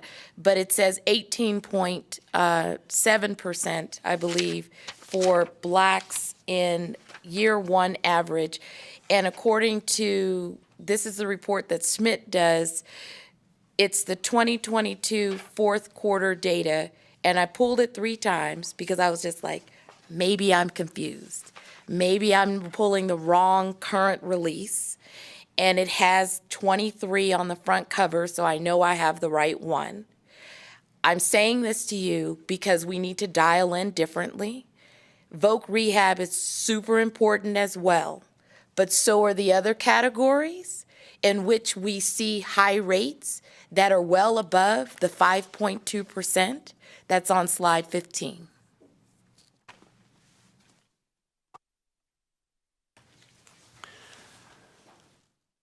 Thank you for the question, Madam Chair, through you to Senator Neal. When the budget was created, and I'll start with vocational rehabilitation, they had an opportunity to utilize some federal funding for that. I am not saying that's an area that we need to work on. Again, I still have a lot of vacancies in some of these areas that I'm trying to fill to get people to work. And it's tough for me as an employer and also as the agency that employs people that I can't get people to work. And I wish I could go out and knock on doors. I don't have I really do. It's not something that we've forgotten. It's something that we need to continue to work on. I rely on Dave Schmidt, our chief economist, for these numbers, so he can tell us, so he can let Administrator Parvin know, this is the areas. These are the areas where we need to be. We have employee envy offices in some of those areas, and we need to reach out even more. And I wish I could. It's frustrating. So just really quick, Madam Chair. So I understand all of that. There is leverage out there, right? The only reason why this data exists is because AB 354 from 2017. And I thank my colleagues for allowing this out to allow that data to be there. But the bill says that the coordination is not just DETR. It's all of the workforce agencies to work together to create parity. So you're not alone. You're not on the ship by yourself. Workforce Connections go in. Everyone else is on the ship with you. And this is about leveraging and moving together in the workforce space to deal with all populations that are being affected in the state of Nevada. And so I get it and I understand. So I want to say that because the bill passed, it is law, it does say shall, it is not permissive in the coordination. And it is probably one of the best pieces of legislation that I feel that I was able to get out of this building because it tells a story about what's underneath the cover. And so use your resources around you. Don't work in the silo anymore. And build within the federal funds and the state funds that we already have in play to do this work. Thank you, Madam Chair. Thank you. Fraud and those numbers, and I think we've dug into them pretty deep. I'll wait for another presentation. Thank you. Senator Titus. Thank you, Madam Chair. And first off, I want to thank you all for being at the table, and thank you for your excellent responses to our questions and being prepared. As someone whose identity was stolen during this process and somebody applied in my name, not only in Nevada, I might add, but also in Ohio, somebody applied for unemployment benefits in my name. And thank you to our Attorney General's office, and again, all of you at the table. Those were all dealt with. My questions were really answered or asked by Senator Canizaro regarding those who overpayments. Excellent presentation. Hopefully that's on your website somewhere, all the options for folks on that repayment, because I think there's a misconception about, the nasty deeders trying to come after me. And so really, I think you had a very thorough and true answers to the options, but that needs to be known. I didn't know all of those options, and maybe a quick, frequent questions on your website or something. And maybe you already have that. I haven't looked, but thank you for that. And then the fraud, the overpayment, and those millions out there. Thank you for answering those questions. And thank you, Madam Chair. Thank you. And our final question will come from Senator Harris. Thank you, Madam Chair, for being so gracious and allowing us to get to the end of the line. I appreciate it. It's been said a million times, but thank you all for what you've been doing. Your services are clearly essential for folks. My question is about future-proofing, right? We've talked a lot about trying to catch up the backlog, and Assemblywoman Kasama was correct in noting that there was no way for us to see COVID coming. That excuse, however, is no longer a valid one, right? So I don't know if I saw anything about what we're doing to make sure the next time something like this happens, because it will, the phone lines are going to ring and people will be able to get assistance. Thank you for the question through you, Madam Chair, to Senator Harris. Probably the biggest thing is going to help is a new UI system that's going to be able to be modified quickly. Our current system could not handle it, and we could not modify it. And that kept putting more and more people behind the eight ball, us behind the eight ball. This new system will be able to, when the federal government in Washington, D.C. comes up with another program called PUA or something else, we'll be able to modify our program a lot quicker and get it out and started a lot quicker. One of the other issues with our current system, it's very hands-on. We have to have people look at everything. A lot of that could have been automated, but we couldn't do that. Another problem, put us even behind the eight ball even more. So we are future-proofing now. We are upgrading our systems to the cloud, making it faster, making it more accessible, and making it easier for the citizens of Nevada. And this new system is going to be able to do that. We're going to be able to pivot quickly. We're not going to have someone look at every single thing. We're going to have a lot of automation in there that's going to say, yeah, we know who you are. We just verified your wages with your employer. We know your employer just laid off 100 people.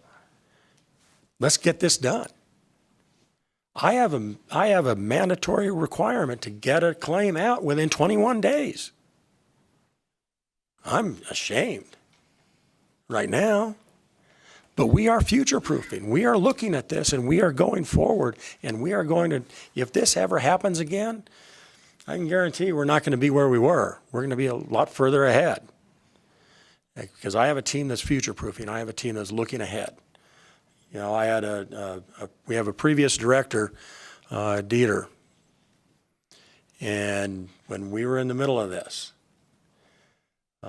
she goes, well, maybe the next one is when aliens land on the Strip, and that's what's going to cause it.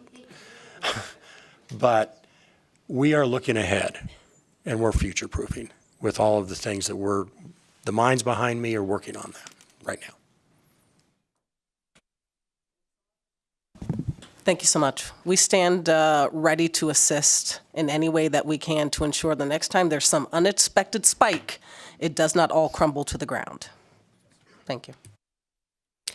Thank you, members, for your very insightful questions. There were a number of questions asked by you all that I know our constituents have been asking us and wanted the answers to, and thank you for being very forthcoming with those answers.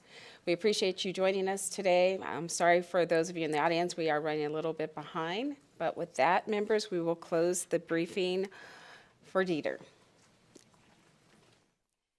And we'll move on to the next item on our agenda, will be a budget briefing from the Department of Conservation and Natural Resources. We invite you to come on up to the table, and as soon as you're ready, we welcome you to get started.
Madam Chair, are you ready?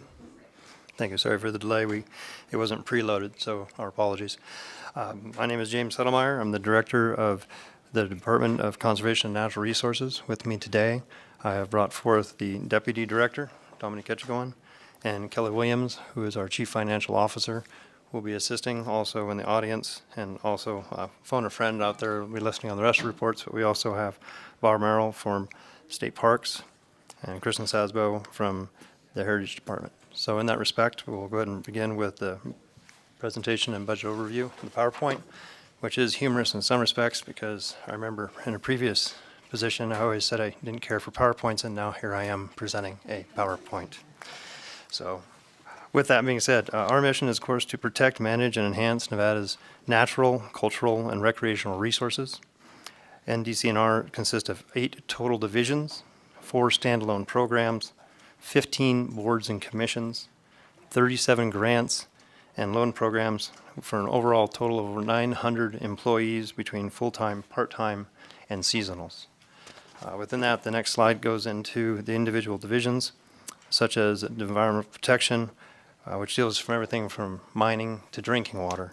It has over 281 full-time equivalents to 281 employees. And of course, it's a good note to note that we are 99.6% of all of our outdoor air quality aligns with the top state and national quality standards. And I'll try to just run through these quickly because I know questions are always more interesting. That being said, within state lands, we have 19 full-time employees. I find it fascinating that they're basically the real estate projects for everyone. From DMV to the National Guard, state parks, they're in charge of facilitating all those land transfers. One of the things I wanted to point out on the slide, though, we do get funds from the Nevada Lake Tahoe license plate program. I reached out to Julie Butler, director from the DMV, the other day and got an updated number. It was fascinating to me that in the past we always kind of used 19,000 as the license plate number. During COVID, it actually had dropped for quite a period of time to about 17, which makes some sense. Nobody got to go to the DMV to actually get a plate. But then, interesting enough, I think that by going out and being outside, it actually invigorated them to want to preserve. So that plate program is at 689, and also 495 motorcycles, which I didn't realize we had a Lake Tahoe motorcycle plate. But anyways, that being said, the next division on the slide is DWR, Division of State Water. We have 74 full-time individuals there, 8 of which are in Las Vegas, 5 in Elko, 1 in Winnemucca, who we actually visited yesterday at the State Conservation Commission, had a great discussion with him, and 1 in Eureka. On the next slide, we have our standalone programs. OHV, which most of you are familiar with, the Off-Highway Vehicle Program, Nevada. Oh, sorry. I skipped one slide, I apologize. Outdoor recreation, thank you to my deputy for correcting me on that. That being said, outdoor recreation, there are 4 full-time staff there. And with that program, there's some discussion this year of potentially $250,000 to go to that program to help get individuals who are at risk, children who are at risk outside. And I think that's a great concept. The Forestry Division has 173 full-time, but has 74 seasonal. And that's where a lot of these departments, their numbers have a lot of people that flex during critical timeframes, such as fires or even flood, which I worry about with the amount of snowpack we have in northern Nevada. State Historic Preservation Office, 13.75, and the 0.75, of course, is created because of full-time equivalents. Some of those for a long period of time during budgetary crisis, we had at 0.5. And then recently we raised some of those to 0.75. And so that's how we get to the 3.275 numbers. Also in that category, though, within SHPO, there was a federal increase during the time frame from when the budget was released to now. So a very short time frame. The feds have said they're going to potentially give us $130,000 extra. That is a cost share program, so if it's the body's desire to access that 130, we'll probably have to look for an adjustment of an $80,000 to get that money. We also have the Division of State Parks, who has 147. What's interesting to me is they have 139 seasonals on top of that, which is amazing. They almost have more, double their overall thing. We have over 3.6 million state park visitors in 2018. What I thought was fascinating is that Sand Harbor has about 1 million, but in a 4-month period. Clark County with Valley Fire has 1 million, but spread over a 12-month period. So it's fascinating that our two parks are so heavily used north and south, but it's good information to know. We also have the Nevada Division of Natural Heritage, which has 11 full-time, 1 seasonal. So within that, we then go to the standalone programs that I had skipped ahead to earlier. Apologize on that. The OHV standalone committee, which Nevada Outdoor helps manage a little bit. We also then have the Sagebrush Ecosystem Program, which actually is a shared stewardship program where we are, as one of your senators indicated earlier, leveraging and trying to get more for the dollars and also get more knowledge. They are comprised of NDOW, Nevada Department of Wildlife, I apologize, Nevada Department of Agriculture, state lands, and also the Forestry Division of the state of Nevada. We also have the standalone program, the conservation districts, which many years past, they had their own division, but now there's a standalone program. We were at that meeting to help with those conservation districts yesterday in Winnemucca. Then we also have the standalone program of Conserve Nevada, which also, mainly deals with state lands. With that, we then go to the 15 boards and commissions. Within that, it's, we got the Advisory Board on Outdoor Recreation, which is part of the Division of Outdoor. Kind of a corresponding thing to that is the Outdoor Education and Recreation Grant Program Advisory Board on the other page, which I believe Speaker Yeager was familiar with, which is looking to get some of that $250,000 for at-risk youth. With that, I think you guys, from the old days, you're more cognizant to read all those boards and commissions, so I don't necessarily need to go through every one of those. Within that are department goals: to protect Nevada's natural, cultural, and outdoor recreational resources, to improve our efficiencies and streamline processes to reduce or eliminate backlog. We're always going to have some backlog with different departments. It's just kind of the nature when you get a whole bunch of applications at one time, but we're going to see if we can do a better job to get working through all that, because so many people's decisions, whether they be individuals trying to get a permit to go to a forest or maybe a Christmas tree during a certain time of year, it creates issues. So we're trying to make sure not to have those backlogs. Modernize the services to increase public access, improve customer experience, and expand opportunities for public and interagency interactions. Part of that is through digitalization. In discussions yesterday, we were at a DWR office in Winnemucca, and there was a flood that occurred in Winnemucca, Humboldt County, and all of the maps were stored downstairs. That put us at risk of those decrees not being able to follow them if we didn't have those maps. Luckily, the individual employee there went and rescued them, and it's a process of digitizing them. And it was fascinating to me. He thinks in about, potentially, if he could just work straight at that, it'd take him 3 months to digitize all of it, have it available for everyone online. So you wouldn't have to go to that office and find it. You could actually just access it online and then store it in multiple locations, so we have some redundancies in case flood happens again or a fire. But I feel that that's where the future is going, to say the very least, and we need to continue with that modernization. Another one of our goals is to manage and develop the natural, cultural, and recreational resources to responsibly increase economic opportunities in Nevada's communities. To me, it's about conservation. Resources are meant, per se, to be utilized many times, but not abused. So we have to manage it within those confines. And then some areas that have been abused or could be easily abused, we have to kind of block off and say, no, these are to be fully protected and can't really have much interaction with individuals because they could unfortunately hurt them. One of our other goals, of course, is to grow stewardship capacity through partnerships with our federal, state, and local and philanthropic entities. Through our recently created shared stewardship program with the Forest Service and the United States Forest Service, we received $53 million to deal with wildfire concerns. We need to continue to look at those type of programs that could bring in additional resources to our state by leveraging that money and working together. With that, the department challenges. Recruitment and retention challenges are all across the state of Nevada. Even private employers are having the same problem. We have high vacancy rates and turnover. Luckily, within the division of DCNR, we only have about a 15.49% vacancy rate, which seems terrible. But yet, in the same respect as you listen to Dieter at 20, we were talking to the DOT, and their snowplow drivers are at 47% vacancy rate. All of a sudden, 15.49 looked a lot better. We also have external pressures such as population growth and economic conditions that, of course, heighten the demand and underscore the need to act quickly. Municipal water systems will, fail. They need quick actions, so they need to end up to speed it up to make sure people have that drinking water. Aging equipment, outdated infrastructure. We all have seen that throughout the state of Nevada. Sometimes in the past, when times were lean, we didn't do as well at doing that. Lack of resources to ensure decision-making based on recent reliable data and best available science. Some of the issues that we're running across is the state of Nevada used to do like well logs and go out and measure water values on people's properties all the time to determine the water levels. They quit doing that years ago. Then we're asking them to make decisions without some of that data. That to me is quite problematic. Due to the increased litigation, sometimes that multiplies the cost of the divisions and departments and adds time and administrative and regulatory process. It's interesting sometimes within NDEP and also more so, I believe, within water, no matter who wins, the other person is going to sue. And so we end up in court. That's just kind of a reality of it. Increased time and decisions of resources to comply with the collective bargaining process. Whether you're for or against collective bargaining, it doesn't matter. It's here. The real question that comes is sometimes now we have to dedicate a deputy full day just to go have an arbitration discussion. So it is taking us a little bit more in resources. Threats of catastrophic wildfires, invasive species, drought, and unknown disasters. And I appreciate Senator Harris's comment earlier about we now know the unknown is going to be known.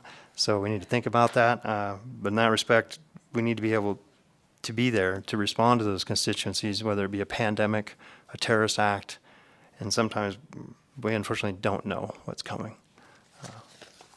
With that being said, the governor's recommended budget for 24-25, good pie chart there that kind of describes everything. It has a FTE discussion, as we said. We're trying to fill those vacancies with that are available, that are there, of the 15.49. We're finally starting to see more individuals apply for positions. There was a position we were talking about with conservation districts just the other day, and the first time it was advertised, no one applied. Now we have 9 people that have applied. So we're seeing people more interested in returning to the workforce per se, and we're actually getting some great applicants. Even out in Winnemucca, again, they had applied for a position that was open for quite some time. No one applied. They reopened it. 3 people applied. So we're seeing kind of return to that. We can go through the actual slide, or we can get more into the details. I think would be better within the budget overview. If you look at these various categories here from office administration, you can see that a lot of our funds aren't necessarily from the general fund, so fees or from the federal government. If you look at within environmental quality improvements, none of that is from the general fund. Sagebrush ecosystem, same thing. So a lot of our funds come federal sources or sometimes from fees such as OSV commission. With that, I'd like to go ahead and start getting into the major budget enhancements on page 11. Was the governor's budget requested, and I completely approve. Of course, I used to come from conservation district background. The concept of increasing the funds to the conservation districts from the current level of $4,000 to $4,500 per district. There are 28 districts in the state of Nevada to give you that total of $14,000. Most of those districts are running about a 26 to a 30 match ratio. So they actually work with those numbers with their local communities or other federal resources in order to create a higher match rate. Within that, we've also requested or the governor's requesting to increase the competitive grants for the conservation districts, which specifically goes to the sagebrush ecosystem, giving that another $10,000. We've seen some tremendous successes from conservation districts in helping to deal with some of those sagebrush ecosystem problems. If you get into the Division of Water Resources, we're seeking to increase under the E817 DEC unit, seeks to increase the maximum salary for the Chief of Water Planning and Drought Resiliency. It's an unclassified position to be equivalent with a grade 44 to be on par with other classified chiefs and managers level 2s, professional engineer positions within the division with those equivalent responsibilities and job duties. The E712 replaces in the Richard Bryan building here in Carson City, where we conduct most of our administrative hearings. It replaces a bunch of technology in there that's a little bit outdated and has caused some problems with those type of communications, and some of the furniture is a little bit old and is breaking. They were originally purchased back in 2005. The E380 within Nevada Division of Water Resources is responsible for the safe operation and maintenance of the South Fork Dam. It is located within the state park outside of Elko. The existing operating and maintenance budget is very limited, and it only really covers the utility bills and funding of the gauging stations above and below the dam. So that's what that E380 seeks to do. The E255 is a temporary position to support Division of Water Resources water planning and drought resiliency staff and public outreach and engagement aspect of updating the state's water plan. That then, of course, takes us to the State Historic Preservation Office, SHPO. The E225 position is to support the increased economic recovery efforts aimed at the infrastructure. These efforts have previously and have resulted in substantial increases in workload, though, within the division, and we need to accommodate the federal, state, and local government compliance with provisions of the National State Preservation Act of 1966. It was interesting to find out, basically, if SHPO doesn't have the ability to operate, we can't actually do projects in the state of Nevada. So in that respect, it's important that they're adequately funded. The E225, this request increases one museum attendant position from, as we discussed earlier, the 3/4 ratio to a full-time position. The E710 replaces exterior lights at the Comstock Historic District in Virginia City that SHPO oversees. Slide 12 will bring us into the major budget announcements of outdoor recreation and forestry. The E125 request is to fund the development of a new website to fuel the continued growth of the outdoor recreation economy in Nevada. I've had discussion with many of my staff. I agree 100% we need to get people more outdoors, but maybe the reality is we need to accept reality. We need to get them outdoors with their phone. Maybe there's an opportunity to get more information to individuals, since we are getting more connectivity throughout the state of Nevada and better cell sites. As we were driving yesterday, it was kind of interesting to be able to drive along and pull up historical markers and read them, because sometimes as you go by at 70 miles an hour, you don't feel like stopping. I mean, we were going the speed limit, let me rephrase that. That being said, the E351, this request increases the authority to support travel needs of the 4 full-time staff members in the Division of Outdoor Recreation. The Nevada Division of Outdoor Recreation, of course, as everyone knows, was created in 2019 by Assembly Bill 486 with a hiring of staff at a slower pace than anticipated due to the job market. But now we're fully funded and staffed, or rather, we're fully staffed, sorry, with 4 positions. So the request budget announcement will provide adequate funding for in-state and out-of-state travel for that staff to carry out their mission of the agency. I know they've been trying to go to outdoor, I'm blanking on the term, meetings of different various outdoor recreational activity groups such as Patagonia, to REEC, and several of the others in order to try to get out there, show them what Nevada has to offer, and figure out how we can work together to try to increase outdoor recreation in the state. That, of course, brings us to forestry. They've got a very large ask there that it's necessary, though, for the future protection of that ecology. The E901 transfer of conservation camp supervisor from the conservation camps budget account of 4198 to the forestry budget account 4195 to support the agency's protected species management operations. The E806 conservation camp supervisor to a biologist. 3 is consistent with the duties of the position. That position will address the gaps in those roles, service commitments, statutory and regulatory requirements of NRS and NAC 527, and technically capability in the current staffing and the structure of that organization. The E807, this request eliminates 6 seasonal firefighters to provide sufficient funding for the reclassification of 3 seasonal firefighters to a full-time status. The hiring of the seasonal firefighters has increasingly difficult, with some of these seasons not really having much of a season at all. There's only a month or 2 in between. For that reason, those fire seasons, as we were saying, will become longer, so seasonal staff is not currently sufficient to deal with the current agency needs. While this decision unit shows a reduction of 6 seasonal firefighters overall, the agency hopes to have better retention rates with the full-time firefighter positions, ultimately providing for a more stable workforce for them to deal with. The E370 eliminates the non-building and grounds building rental fees and funds, the certificate of participation, expenditures associated with the Richard Bryan building in Carson City. What that really comes down to is that PEB is currently within the Richard Bryan building. It'll be moving out, and we'll be moving Forest Service, who's elsewhere here in Carson City, into the Richard Bryan building. So that's what that E370 deals with.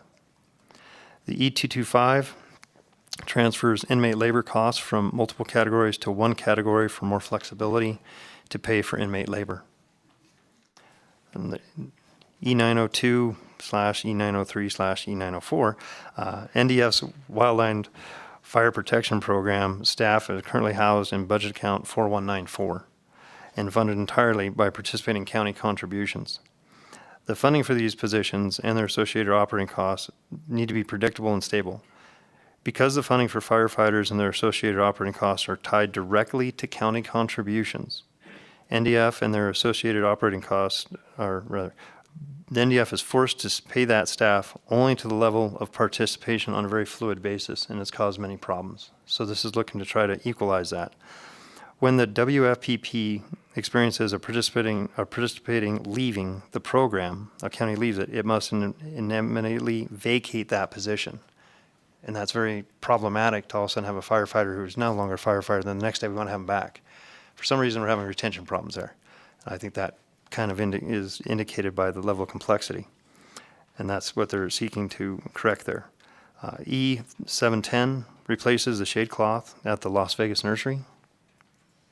E720 funds 1 new tractor and backhoe for the Las Vegas nursery.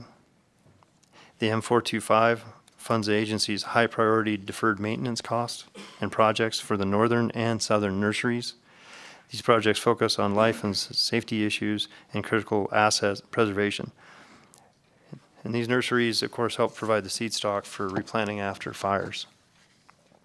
That, of course, brings us to slide 13, which gets us into the major budget enhancements for state parks.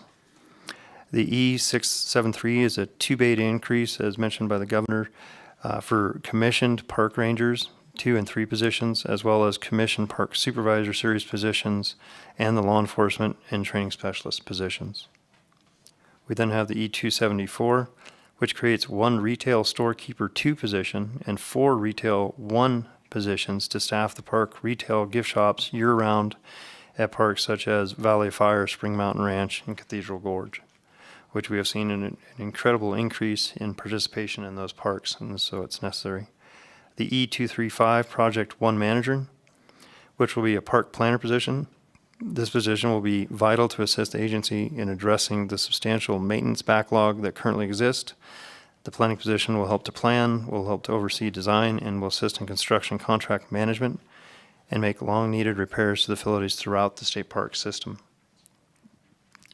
The E261 is an additional trash service and dumpsters at Lahontan State Recreational Park, Old Las Vegas, Mormon Fort, and Spring Mountain Ranch State Park.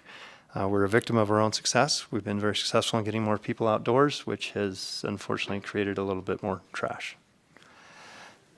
That takes us to state lands. E550 is a comprehensive upgrade to the agency's land management system database to better manage and track the state's real property assets. This efforts will modernize the 2011 system, and it creates a more robust project management tool, enhances invoicing and revenue tracking, and it will benefit the state's general fund and improve customer-facing issues. That then takes us to Heritage 250 and 251. These are companion enhancement decision units. They revise the funding sources for the administrator and county assistant 3 positions from the department transfers to general fund E250 and uses the department's transfer funds to create 2 new technical positions dedicated to botany and invertebrate zoology. The goal of these enhancement units is to increase the capacity of the division to fulfill its statutory responsibilities and the need to address the 2 important taxonomic groups, rare plants and terrestrial invertebrates, that no other state agency addresses. The E815 adjusts the tier level of the ND/NH administrative position to align with the tiered definitions provided in the document Salary Tiers and Descriptions for Unclassified Services. Currently, the ND/NH administrative position is a Tier 11, defined as authority over small divisions with a small staff. And this request increases that position to a Tier 8, which is authority over a medium and small division, which provides internal and external services to align with the current duties being performed by that position. It manages 8 FTEs, as we mentioned earlier, full-time equivalents, the data system that houses the state's biodiversity data, and many grant-funded projects and special projects to enhance those rare species data collections for the state. That takes us to slide 14. Major budgetary announcements within Nevada Department of Environmental Protection, NDEP. The 850 is a reclassification. It reclassifies an existing environmental scientist 4 to supervisor professional engineer 4, which is commensurate with NDEP's needs for the position. Due to anticipated significant changes in duties and responsibilities, the position is changing to that degree and will no longer fit the environmental scientist class and needs to be changed. It supervises 6 large environmental cleanup projects, all the way from Black Mountain Industrial Complex, BMI, to the 3 Kids Mine, both are in Henderson, Nevada. The E256 purchases of high-resolution satellite imagery for the enforcement, monitoring, compliance of the permitting branch. The goal of this enhancement is to protect and improve air quality in Nevada by increasing the ability of air programs to address non-compliance issues and provide accurate information with large regional pollution events such as wildfires, which we had a few last year. Information can also be used to properly characterize attainment and non-attainment conditions for air quality standards. Imagery for these purposes can take regularly or specific needs during the wildfire season. That takes us to the E250, which is an environmental scientist 4 position that will augment leadership positions in the Bureau of Water Quality Pollution and is necessary to manage increased workload and complexity of that program and bring additional BWPC resources to NDEP Las Vegas office, which does not have a supervisor for staff at that location. Workload of staff includes subdivision of other wastewater and industrial engineering plans, review work, permit compliance, inspections, enforcement, follow-up as needed, and stormwater permitting, inspection, compliance, and enforcement work. That takes us to the E251, contract to conduct a multi-season waste characterization study. This study will provide data that will be used to better understand sources of waste materials, how they are made, used, and more importantly, how they can be reused, providing information to update waste management and sustainability practices for the future. This will estimate quantities and compositions of those waste. That then takes us to the E52. Funds the state's obligated cost share for the Anaconda Mine cleanup. This request will increase that authority to continue those efforts.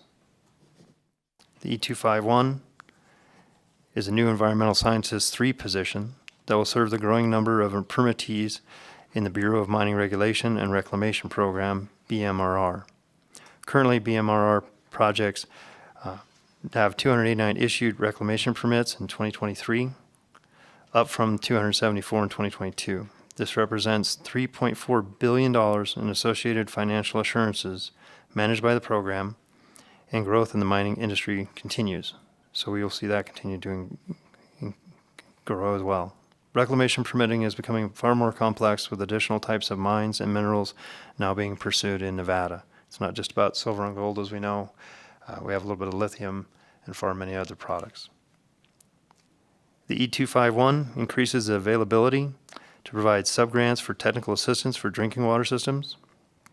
The Drinking Water State Revolving Fund, DWSRF, we just love acronyms, has requirements that systems maintain technical, managerial, and financial capabilities or capacity. Nevada provides these subgrants to vendors who provide training, outreach, and hands-on work with water systems to help them build capacity and understand their legal requirements in owning and operating a water system in the state of Nevada. That takes us to slide 15, I believe, the one-shots, state parks. This request funds the E229 funds the deferred maintenance projects to park residences. The current buildings and grounds budgets is insufficient to currently cover the costs associated with routine maintenance. Several state parks actually have mandatory park residency, requiring public safety positions to reside inside the park to meet those needs. The E232, this request is to fund the construction of a new visitor center at Valley Fire State Park in Clark County. The visitor center that was originally built there was only really constructed to hold 4,000 visitors. And as mentioned earlier, up to 1 million. So they're bursting at the seams, literally. In that respect, the current building was not constructed with that level of visitation in mind. The agency has secured a private funding source from a donor who's actually willing to help contribute as much as $7 million to that project. The estimated total project cost is $29 million. The remaining $8 million will require Conservative Nevada bond funding, which the agency has at least $25 million left of authority within that program to accomplish that goal. The E710, this request is for a statewide computer replacement program. This request will replace 88 desktop computers, 3 CAD machines, 27 laptop computers, which is all according to the EATS replacement schedule that the state has. The E711, this request is for the replacement of vehicles. State Parks has a fleet of nearly 250 vehicles. The request is to replace 40 of those vehicles because they meet or exceed the vehicle replacement scheduled within SAM, which I had asked what that is. That's actually the State Administrative Manual, which dictates that state vehicles should expire after 10 years or 100,000 miles. Of these 40 vehicles, 20 are used for law enforcement, providing critical public safety response, which would be impacted in the event that any of these vehicles are taken out of service due to repairs. The E712 is a statewide boat replacement. The agency manages 10 state parks that have significant amounts of water-based recreational activities. These parks rely on those boats and various types to perform critical public safety functions such as retrieving disabled boats, search and rescue, as well as enforcement of boating laws to keep the visitors to our state safe. Except for 3 boats, the rest of the boats currently utilized by the Division of State Park staff are boats that were given to them by NDOW after NDOW had determined that they actually exceeded their typical life expectancy, yet we've still been using them. Since state park staff are the first ones to respond to distress calls within our parks, it's critical to have dependable equipment on hand to respond to these emergencies. The 713, this request is for the replacement of 2 water trucks. The current water trucks were actually built in 1968 and 1988, so they've definitely outlived their lifespan. The E714 is a request for radio replacements specific to the Western region. Park staff in the Western region operate in considerably remote areas.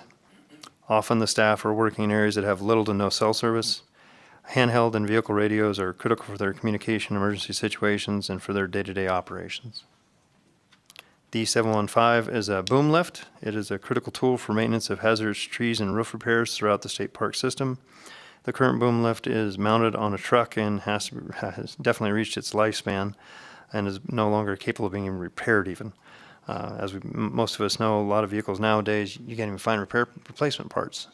So this request would be to replace that truck-mounted unit with a standalone telescopic boom lift that can be trailered to parks across the state as needed. Some people refer to these as snorkel forklifts.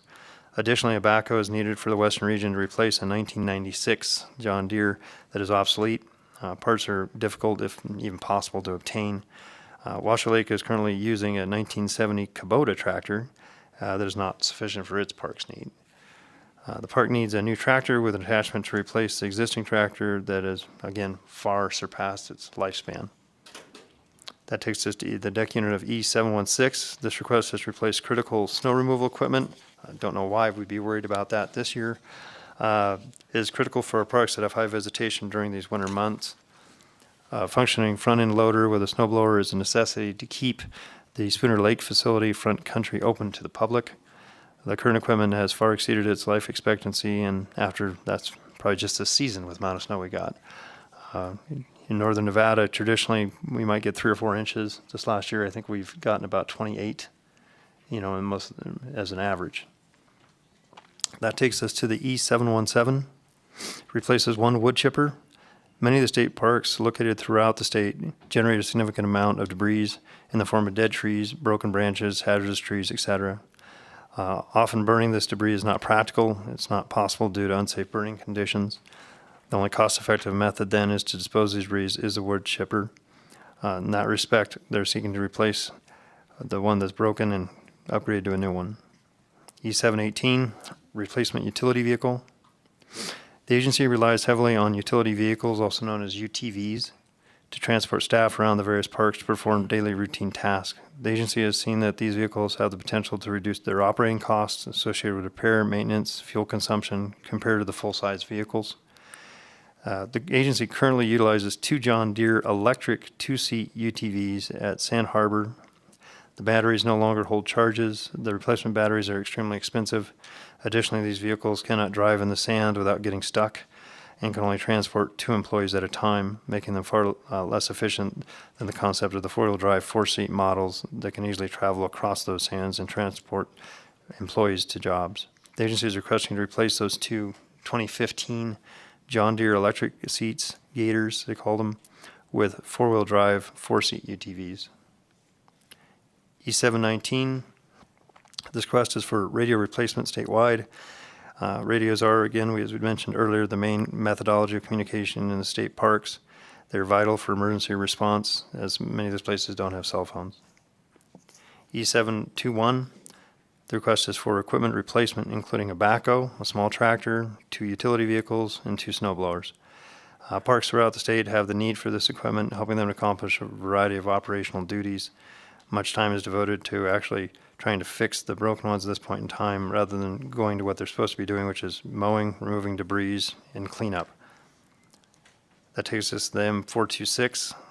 This request is for funding to address more than $35 million backlog of deferred maintenance projects throughout the 27 state parks. The list includes projects such as dam repairs, restroom replacements, remodels, erosion control, fire suppression systems, historic structure repairs, residence remodels, parking lot improvements, sidewalks, curbs, road repair, campground expansions, and many more, too many more to list. That being said, takes us to slide 16, one-shots for Nevada Division of Forestry. The Forestry Administrative BA 4195, within that, the deck unit E710 replaces one military surplus UH-1H Huey helicopter to allow much more precision and effectiveness in fighting wildland fire. NDF currently operates 2 military surplus Huey helicopters and 1 Bell 212 single for fire suppression, search, and rescue needs. 2 aircrafts of the state-owned, the remaining one is on loan from the United States Forest Service under the Federal Excess Property Program. NDF is requesting to replace the H-405, which is 53 years old and about 5,000 airframe hours. A little bit scary. The Huey helicopters were introduced in the early 60s and produced until the 80s. The United States Army was the primary operator of those aircraft. The Army actually entered its operational use of the helicopters in 2005. Bell Helicopter supports the commercial variants, which is the 204 and the 205. And the Huey no longer manufactures any airframes. The age of NDF's aircrafts, combined with their diminishing spare parts inventory, drives the necessity to consider replacement of those aircraft options. And the concept of flying around in a helicopter from 1960 is, to me, a little bit scary. That being said, that takes us to E711, which replaces 3 forester vehicles and 1 conservation staff specialist vehicle. The vehicles being replaced have had multiple breakdowns in the field, causing lack of project completion due to the length of the time of that repair. Some of these vehicles and issues cannot be repaired despite multiple attempts by different individuals and significant investments made. Field staff improved the safety of citizens and communities in Nevada by removing wildfire fuels, reducing erosion, rehabilitation, restoring wildfire impacted lands, creating healthy and resilient landscapes that improve the air quality and water quality, and educating Nevadan residents and visitors throughout those public outreach and education. Many of the field staff's tasks involve traveling and operating to remote areas, though, to do this, and to haul equipment and tools to those areas, and to perform assessments and surveys, and oversee work performed by conservation camps and contractors. Additionally, these staff frequently participate in wildfire responses, serving an advisory and professional managing capability to ensure that fire suppression operations are conducted in ways to make sure to preserve the environmental quality.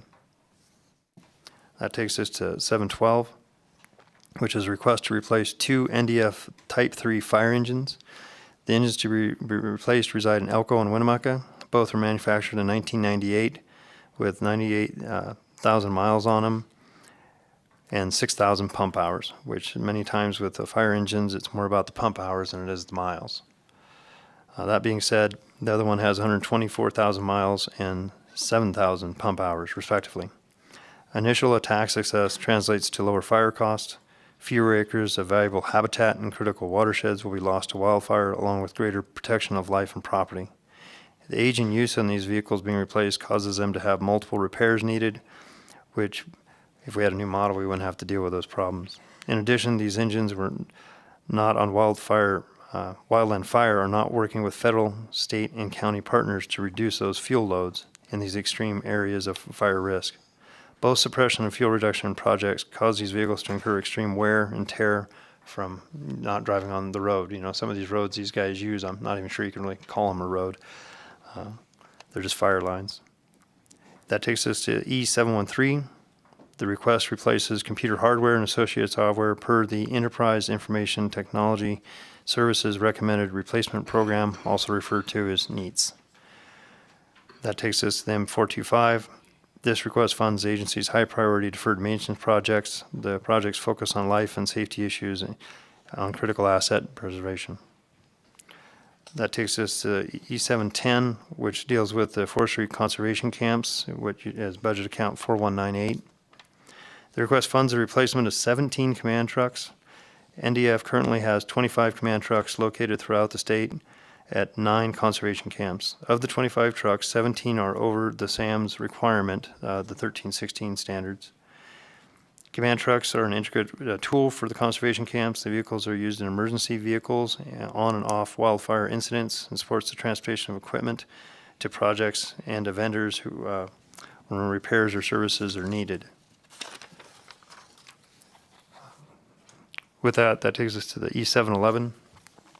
The request funds the replacement of 49 portable toilets and tool trailers that conservation camp crews provide through wildfire fuel reduction, erosion control, as well as forest and rangeland health improvements, recreational areas. It's necessary for the crews to have restrooms, obviously.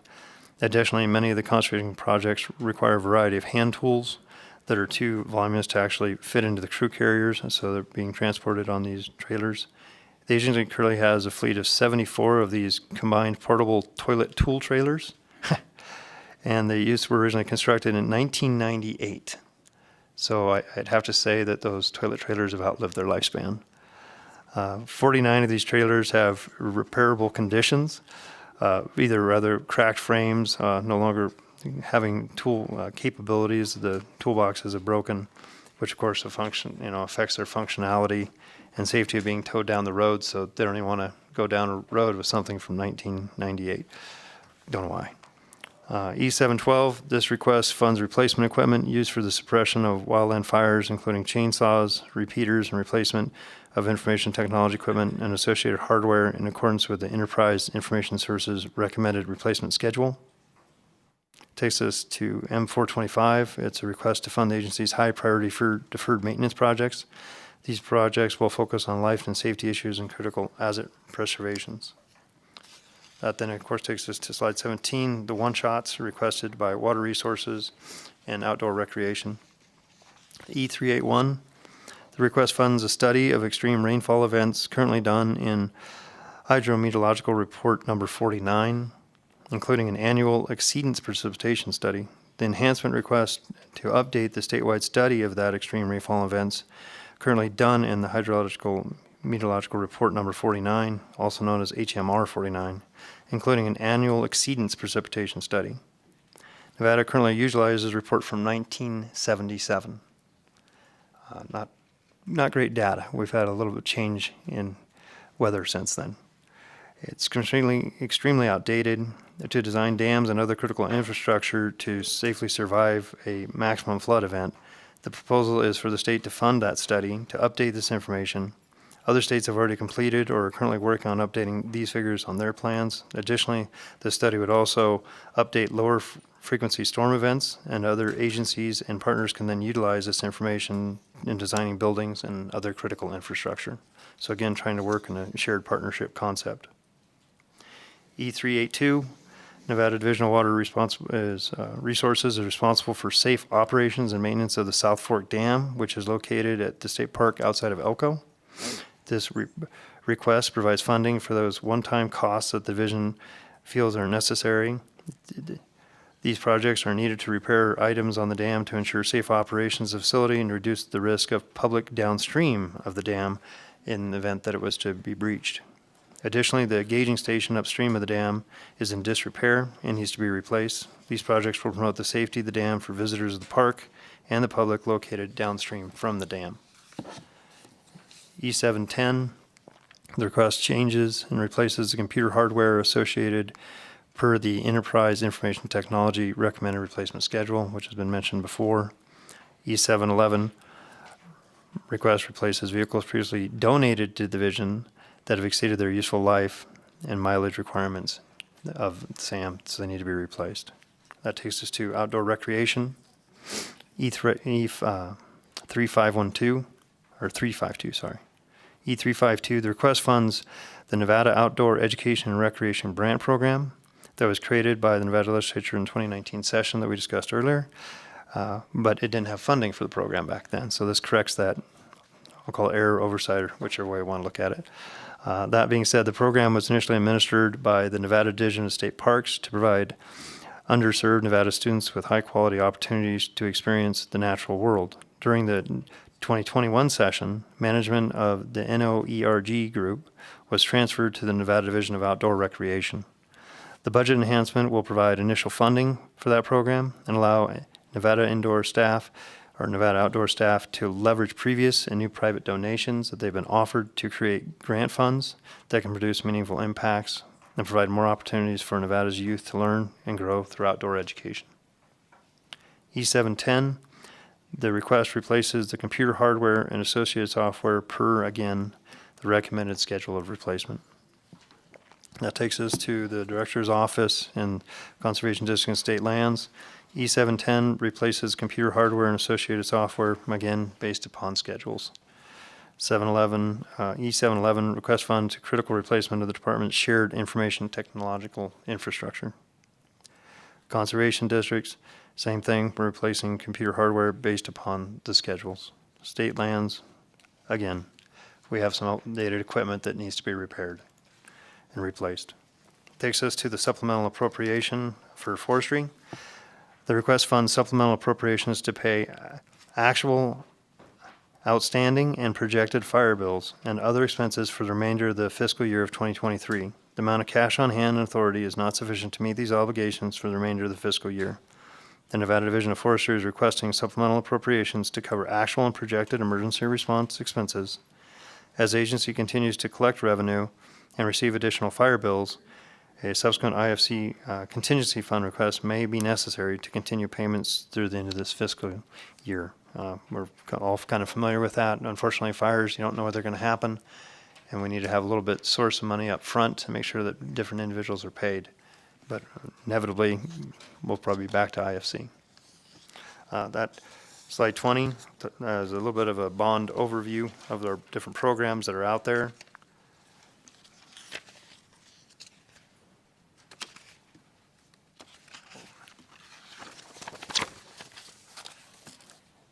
We have a water capital grant program administered by the Division of Environmental Protection. We also have the Commission of Cultural Center and Historic Preservation. I call it the SHPO office. They administer grants. It was interesting to be in various places in the state of Nevada the last couple of years where these grants have been utilized to allow people to rehab older buildings, but as long as they keep them open to the general public at least 12 times a year. Most places are actually keeping them open all the time. And then we have the Lake Tahoe Environmental Improvement Programs administered by the state lands and the Nevada Tahoe Resource Team. And then the conservation bonds that many of you are familiar with from AB 84 of the 2019 session, administered by our department. And with that, then we go to 21, which is the obligation bonds that were included within the general fund. The Conservative Nevada AB 84 2019 for the Boulder City Railroad Museum, which is over about $23 million.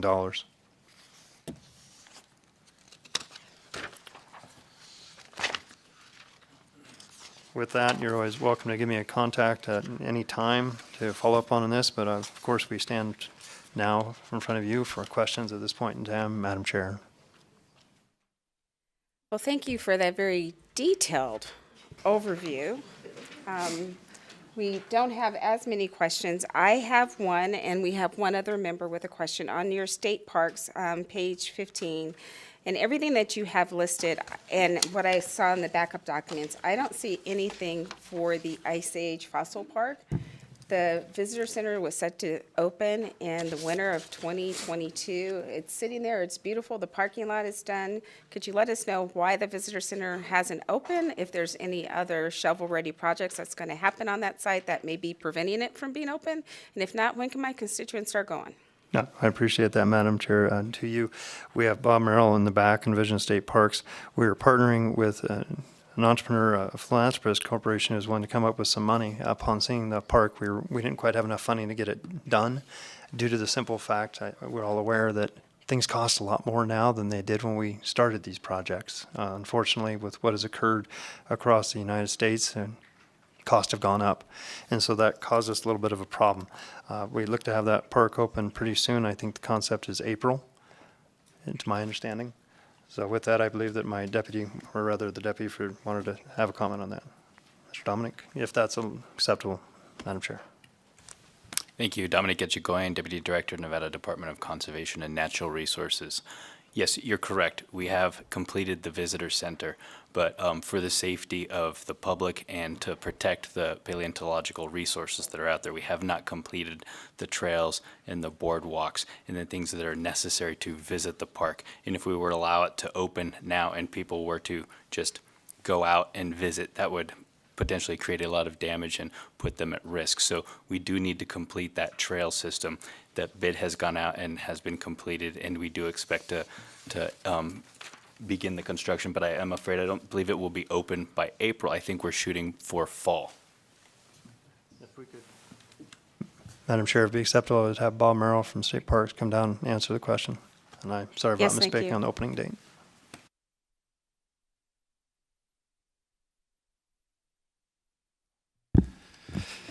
Good afternoon. Bob Mergell, Administrator of Division of State Parks for the record. And that's correct. We're out to bid. We have the contract ready to go. So the next step is the April IFC to actually bring in the donation that we needed, that was mentioned earlier, that was required to fill the final funding gap. So we have all of the money secured. Just need permission to actually bring in a donation of about $3 million, which was significant. But we have the last contractor under contract to finish everything that we need to actually open that up to the public. So I've been burned on an estimated opening date about 8 times now, but So have my constituents. I understand. Yes, so we are hoping by fall of this year we'll finally be able to open the gate. Thank you. Thank you for that. We have 2 questions. We have Senator Titus and Senator Gokachia.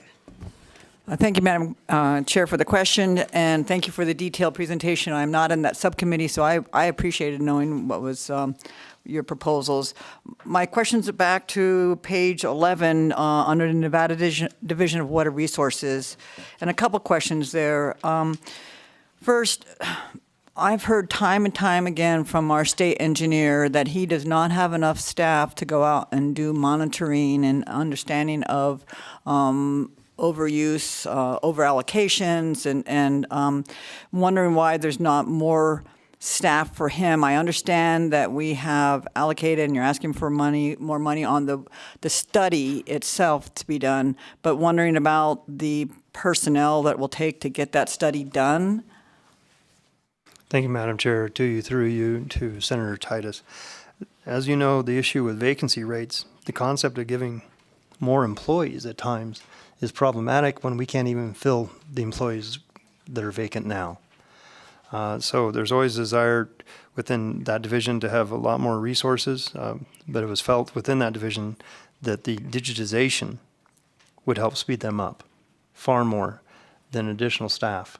As far as data, I think we can all agree we'd like to have a magic wand and have unlimited resources, because we do need to do far more studies to actually know what's underground so we can do more accurate.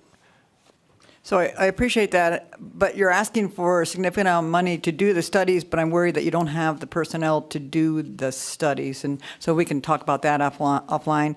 The next thing is, I know you're funding the South Fork Dam maintenance and cost, and I have concerns about the Cave Lake Dam. I know we're going to hear from the NDOW later, and I understand that that's been budgeted and put out to bid, but not, and then they had to use money somewhere else. I have concerns about perhaps a cooperative agreement or something that our state water resources, Cave Lake in particular, may progress. That lake is still empty because that dam has not been done yet. So I'm wondering if there is any conversation between Division of Resources, Water Resources, and NDOW to maybe help that project go forward, and just wondering if you know of any, and if not, I'd like to see something along that line happen. With that, I'm going to, Madam Chair, to you, through you, to Senator Titus, I'm going to phone a friend, the deputy who's been having some conversations on that, might have more information. If not, we'll look into it and get back to you as soon as possible. Thank you. Dominic Etchegoyen, Deputy Director, Department of Conservation and Natural Resources.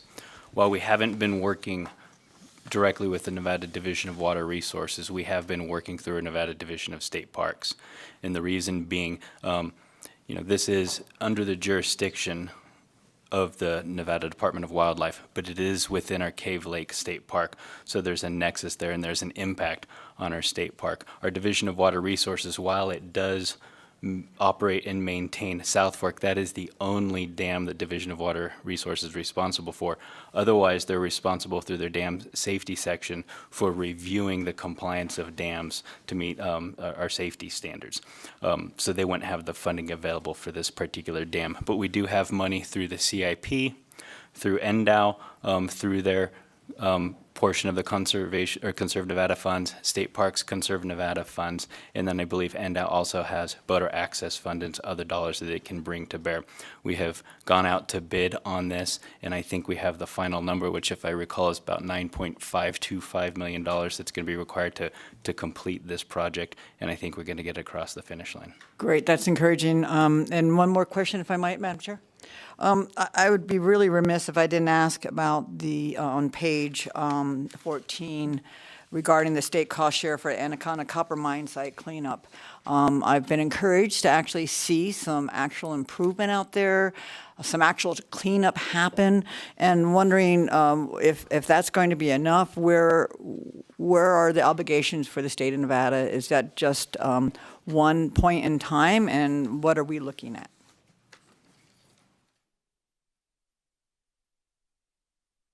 With that, we would probably, Madam Chair, to you, through you, to Senator Titus, if acceptable, we would have Greg Lovato from Nevada Department of Environmental Protection answer that question. Thank you. Greg Lovato, Administrator of the Division of Environmental Protection. Thank you, Senator Titus, for the question. As you know, we've completed major construction this year, but a lot of the invoices from that work are still coming through. They pass from Atlantic Richfield, who's performing the work, and we review them and go back and forth and make sure their actual state cost share. We have a 7.8% cost share on that first phase. That was the agreement we reached back in 2018. And so we believe that the Major construction work is already completed. There's some work relocating sewer pond from Weed Heights and closing some old ponds, a pond that EPA built on an emergency response basis, and that all that work will be completed in the next biennium. And so this should be the last major expenditure for the state related to that cost share for the first phase of cleanup. Thank you for that response, and thank you, Madam Chair, for the questions. Thank you. Senator Gocochea. Thank you, Madam Chair. And Director Settlemyre, I just got a few questions on, we haven't had the presentation from DOC yet, but clearly we know that the honor camps, at least 3 of them are closed, White Pine, Wells, and Tonopah. How many fire crews are you really going to bring forward in the spring? Or not you so much as NDF. I'm really concerned about that. I think and I see Ms. Casey coming. Thank you, Madam Chair. Through you to Senator Gocochea, if possible, we'd have Casey address this issue, but it's something that we have been discussing because not only when these honor camps closed does it create a situation within fighting a fire, sometimes when the department closes one of these camps, they don't exactly do anything. They just leave. And then all of a sudden, we have to figure out some of the cleanup if they're on state property through state lands. But with that, Casey could probably address it better.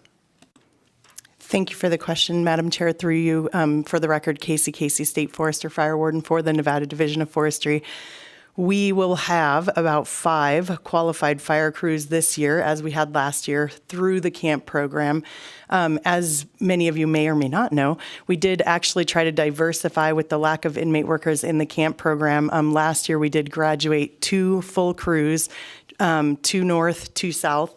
Of the National Guardsmen and women. So we put them through our firefighting courses and they graduated. So they are only available for fire.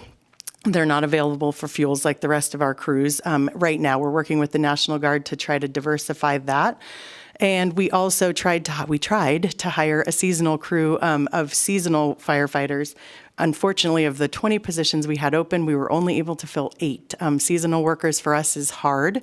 So we will be looking to maybe we're trying to do it again this year. We hope we'll get better applications. If not, we may be looking to try to consolidate those to full-time employees. But we're just looking at ways to diversify and hold on to all of the skills and qualifications that we have. We also increased our contractor base on the Good of the State contract across the state. So we have multiple vendors on the Good of the State that can provide fire protection into the state. And then, as you know, Senator Gocochea, we also have increased our firefighters at the local government level through our NV Energy SB 508 partnership. So we have those 19 crews that are available across the state to assist us in firefighting as well. Thank you. And just a quick follow-up, for more of a comment than a question. And that's truly what concerns me. We're putting on a lot of equipment. We're looking at 17 command trucks. And technically, what we're going to have to do and where we're going to get our fire resources is through contract personnel. So why are we buying this equipment and putting it in place when... And I'm waiting to see what DOC is going to do, and I'm hopeful that we can get the honor camps because they do more than fight fire. But as I look at this budget, I can see some problems there that I'm going to have with it. We're going to buy equipment, chainsaws, and we're only going to have 2 guys to run them. That's going to be problematic to me. Thank you. If I might, Madam Chair, I hear you. Just recognizing the fire crews are not the only crews we have. We do still have 74 crew supervisors in the state of Nevada. We have about a 33% retention rate issue. We have purposefully held open positions that we could have filled, waiting to see what's going to happen with NDOC at this time, as we do have 2 of them temporarily shuttered. That's Wells and Ely, and then we have, I always get confused. Wells is, DOC is using it, Ely is temporarily shuttered, and Tonopah is temporarily shuttered, but they are all with intent to reopen. So we're still maintaining the sources that we have, and every crew supervisor that we have right now that does not have a crew, some do, some don't, are running as crews of crew supervisors out to do project and fight fire. So we're still employing all of those gainfully that we have and making the small gains we can with the people that we have. Yes, thank you. And just one more comment, and I'll let it go. But the White Pine County Ely camp's been closed for almost 2 years. So that's getting beyond temporary. Thank you. Assemblyman Watts. Thank you, Madam Chair. Thank you for the presentation. I had a question about the Conserve Nevada, the Conservation Bond Program. So I see here listed in the presentation the funding for the Boulder City Railroad Museum. I think that also was discussed during the presentation from the Department of Tourism and Cultural Affairs yesterday. During the presentation, I think it was also mentioned that there's a planned $8 million investment from that conservation bond program towards the Valley of Fire Visitor Center replacement. And some of this, I think you can follow up offline, but I know that there are multiple segments of the conservation bond program. There were some open grants that were available, and then there's a chunk of funding for certain dedicated projects, and then there is a chunk of funding for state parks and another chunk of funding for museums. And there was we also heard about planned improvements at the East Ely Museum that I don't see reflected here. So I was just wondering if you could provide some additional clarity on where we're at with the program, what's been done, and what's on deck for the upcoming budget. Thank you. Through you, to Assemblyman Watts. A lot of these concepts within the bonds were the ones that were put forth within the governor's budget. There is also the categorization of the ones through the treasurer, which I know gave a presentation as well. Those aren't part of the general fund because they're exempt. They don't go against the overall funding of the state of Nevada and create it for its bond rating. So those are actually handled separately. But I'll try to get more information and follow up with you offline. I know that the deputy here might have some more information within that, but we'll get more answers to you on those aspects. As far as the museums, that's not within DCNR, so they wouldn't be going through us unless they're purchasing them through state lands, purchasing property, but most of those already have those properties. It's just looking to improve them.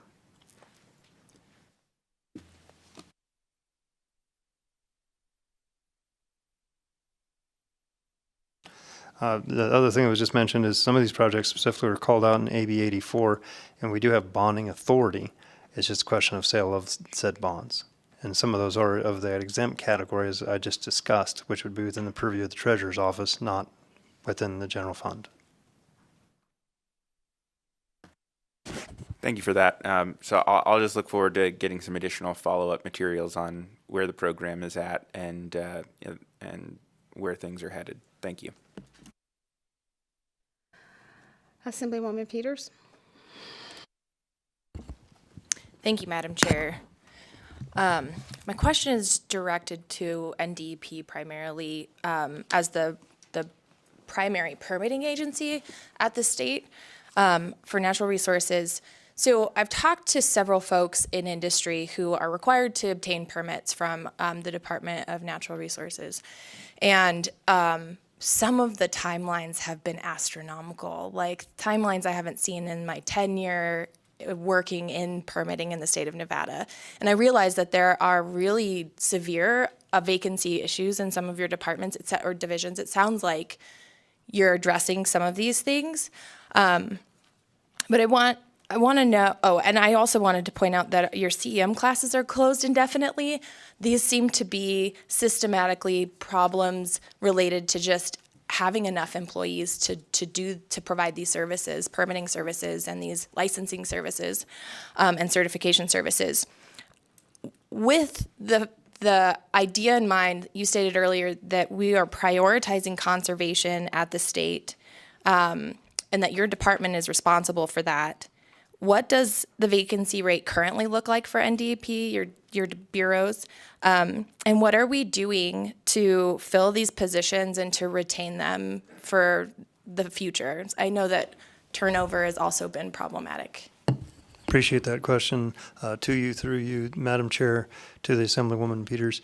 In that respect, I feel that a lot of it is going to be addressed by the simple fact that we're now going to actually be paying our state employees a little bit more money. And I feel that increase will actually start to put us on equal par As mentioned, sometimes we lose state employees, whether they be to the county government because they pay more, have better benefits, or we're losing them to private industry. So retention is a major issue. But with that, I'll allow, obviously, Mr. Lovato, if allowed by the chair, to follow up on that as far as the vacancy rate currently and some of that information. Thank you, Director Settlemeyer, and Assemblyman Peters, appreciate the question. So some of the things we've done to address acute permitting needs is we reached out in some of our bureaus with higher vacancy rates, like water pollution control. Right now, we're facing a pretty severe vacancy rate there, as well as in our mine regulation permitting water pollution control program. So we do everything we can to make sure we're prioritizing major modifications and new permits ahead of renewals. That's one step we're taking. But I think the problem is pretty structural in terms of employment. So what we've done over the past 5 years is, as we're recruiting, we used to be able to fill positions at the, say, the 3 level, which is our senior level, and we're actually having to underfill quite a bit just to fill the position. And then even when we're underfilling, as Director Settlemeyer mentioned, we're just seeing a pattern of folks leaving more frequently for higher pay. And so one of the things we're working on now is, more targeted recruitment for graduates, from our state universities. And but I think until we change these pay differentials, we're going to be facing this for some time. But we do want to triage and prioritize critical projects as much as we can, and not just put people in a first in, first out, but be able to dip down into when applications come in the door, can we get to them more quickly? I appreciate that response. I would love a follow-up, if you would, about where your current unemployment rate is for your different bureaus. These are extremely technical positions. You have to have at least a bachelor's degree in a science field to be able to even enter these positions. And that's an incredibly competitive field right now.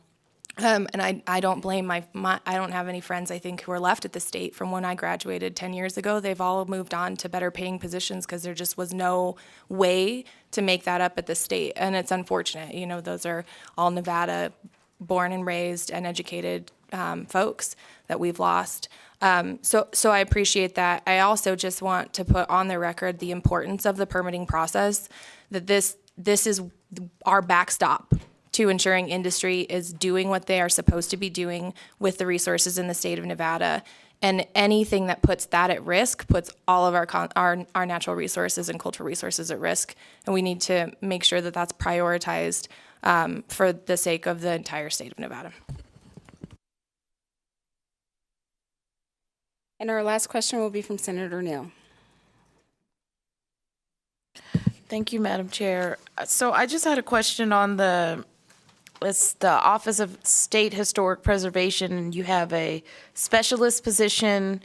Part of it is funded with federal funds, the other is general fund, and the appropriation is about $164,000, but the general fund portion is $47,000. How are you going to pay for this in the future? Because the general fund portion is way low. The bulk of it is federal money. I'll do my best to try to explain that, Madam Chair, to you, through you, to Senator Neal. To my recollection, it's about a 60-40 split from the federal government. So the federal government pays for 60% of any position within SHPO for preservation of cultural heritage. The other 40% does need to come from the state. So that number will almost always be consistent in percentage, but not numerically. And that's my short answer to it. If I'm correct, please somebody correct me. Thank you for that. I just wasn't clear on that, but that's good to know that they maintain the 60% in perpetuity. Until the federal government, Madam Chair, to you, through you, unless the federal government decides to change their mind, yes. Okay. Thanks. Thank you. And seeing no other questions from our members, I thank you for the presentation. I look forward to seeing this hearing in the subcommittee meeting.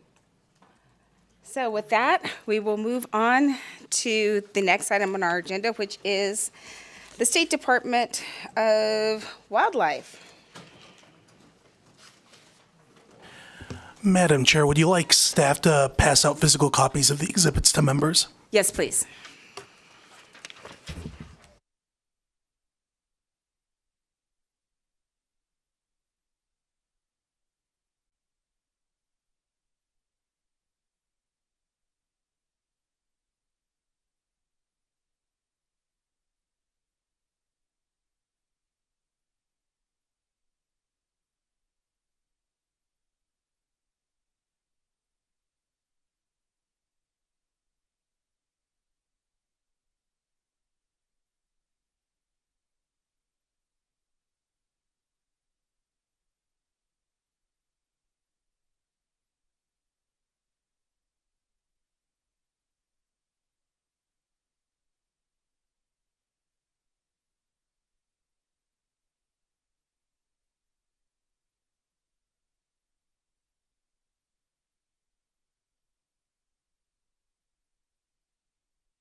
Okay, I think all of the members now have the presentation. Thank you for your patience, and you can begin at any time. You bet. Thank you, Chairwoman Monroe-Monreno, members of the commission. For the record, I'm Alan Janae. I'm the new director of Nevada Department of Wildlife. Here to present to you today our budget. First and foremost, I wanted to take the opportunity to introduce our department leadership. Sitting here beside me is Jordan Goshert. She's our Deputy Director of Administrative Services. We are currently vacant in our Deputy Director of Natural Resources. But moving down the line, I'll actually point and have them wave in the audience, is our Game Division Administrator Mike Scott. Our Data and Technology Service Division Administrator Kim Munoz.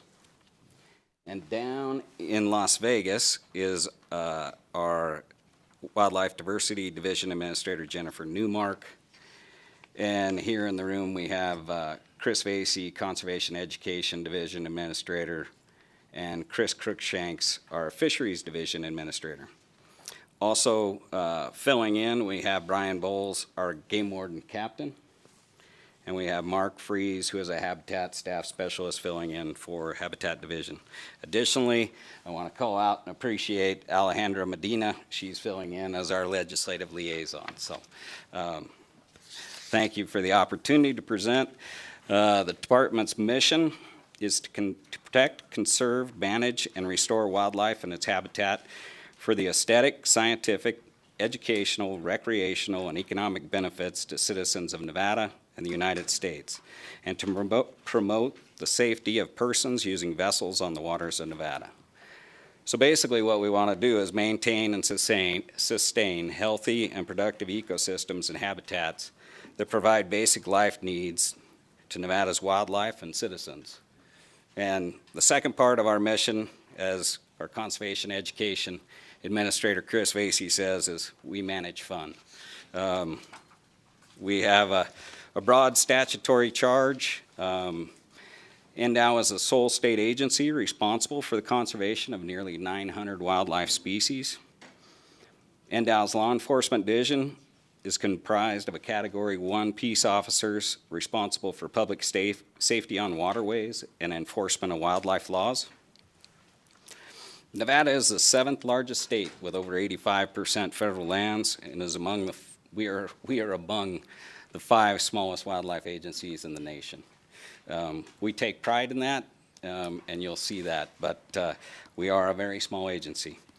NDOW is charged with participating in the federal National Environmental Policy Act, or NEPA, process as a subject matter expert and the state authority for Nevada's wildlife.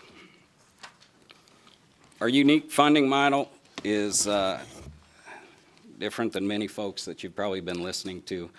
Over 95% of NDOW's budget consists of user-derived funds, including federal funding, such as Pittman-Robertson funds, which are derived from federal excise tax on guns and ammunition and archery equipment, as well as from the Dingell-Johnson funds that are derived from excise taxes on motorboat fuel, small engine fuel, tackle, electric outboards, and tariffs on yachts and fishing equipment.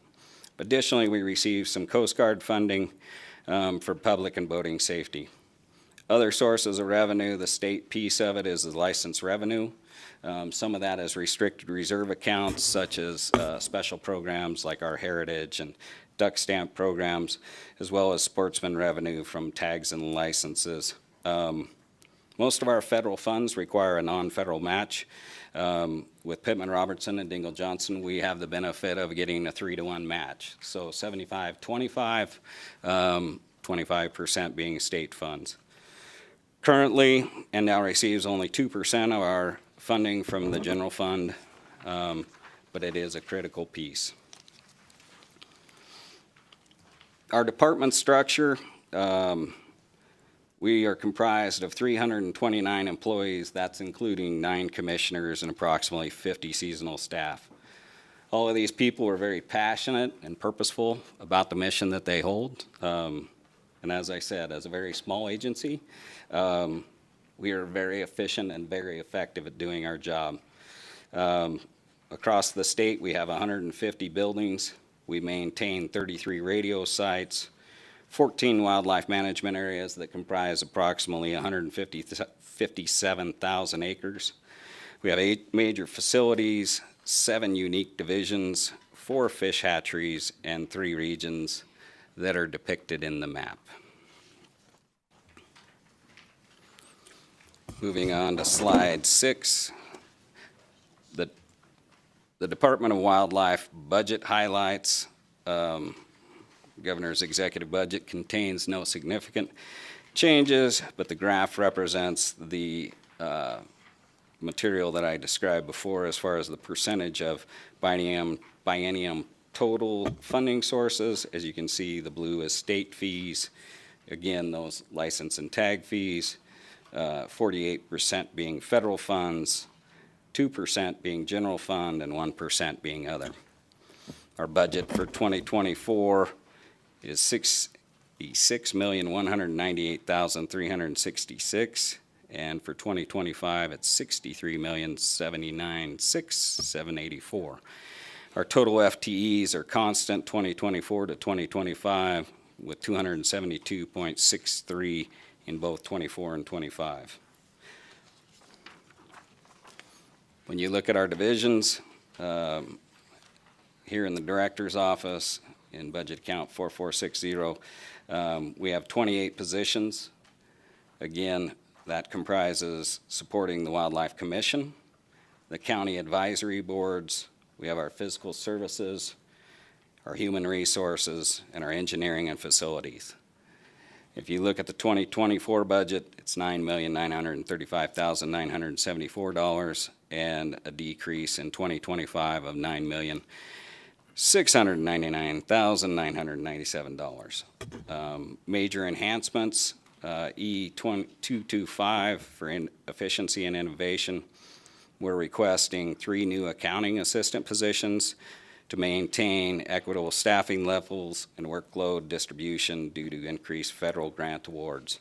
In the last 5 years, we've actually seen a 46% increase in our federal funding, going from $27,686,831 to $51,144,163. So those positions are helping us Oftentimes what we see in trying to do the good work is we contract out in many cases, like our habitat work, for restoration improvements. And so when we see this level of funding coming through, we can see constraints in trying to get it out the door and trying to get the work done. And so these physical positions are actually to help us enable getting that money moving through. So in 4461, data and technology services, it's comprised of 30.63 positions. That poor .63 is a seasonal. So it's an odd little number, but it is a seasonal. There is licensing, hunting applications and draws, customer support, our agency's geographic information system, boating registration, information technology. In FY24, we're looking for $5,185,166, and in FY 2025, a slight reduction to $5,156,647. Looking at the major enhancements, E710, 2024, we're looking for $226,934 in 2024, and in 2025, $110,400. And those are mostly technology updates such as computers, laptops, and GIS plotters to support the whole department. Looking at budget count 4462, conservation education. It is comprised of 24 positions. It's got our hunter safety training in it, as well as our hunter and angler education, our wildlife education, our media and public relations, and our urban wildlife program. In FY24, we're going to be looking for $4,767,032, and a slight increase in FY25 of $4,901,258. Major enhancements within that program are looking for in Decision Unit E226 in FY24, $104,000, and the same in FY24 or 25, excuse me. And this is funds to support the creation and delivery of campaigns, publications, and promotional advertising to potential customers. Additionally, in Decision Unit E711, we're looking in FY24 for $47,348, and in FY24, $94,748. And this is basically for replacement vehicles. Moving on to law enforcement. That is a division that is comprised of 54 positions, and they work on wildlife enforcement, boating enforcement, public safety, boating education. It also holds our dispatch and radio technology services. Looking at our FY24 request, we're looking for $8,566,992, and in FY25, a very slight decrease to $8,549,342. Our major budget enhancements that we're looking for are in Decision Unit E302 in safety and security and justice. In 24, we're looking for $68,324, and in FY25, the same amount. This request restores the boating safety outreach program to the previous legislatively approved amounts and funds campaigns to increase boating safety and awareness and promote the use of life jackets, sober boating, and boater education courses.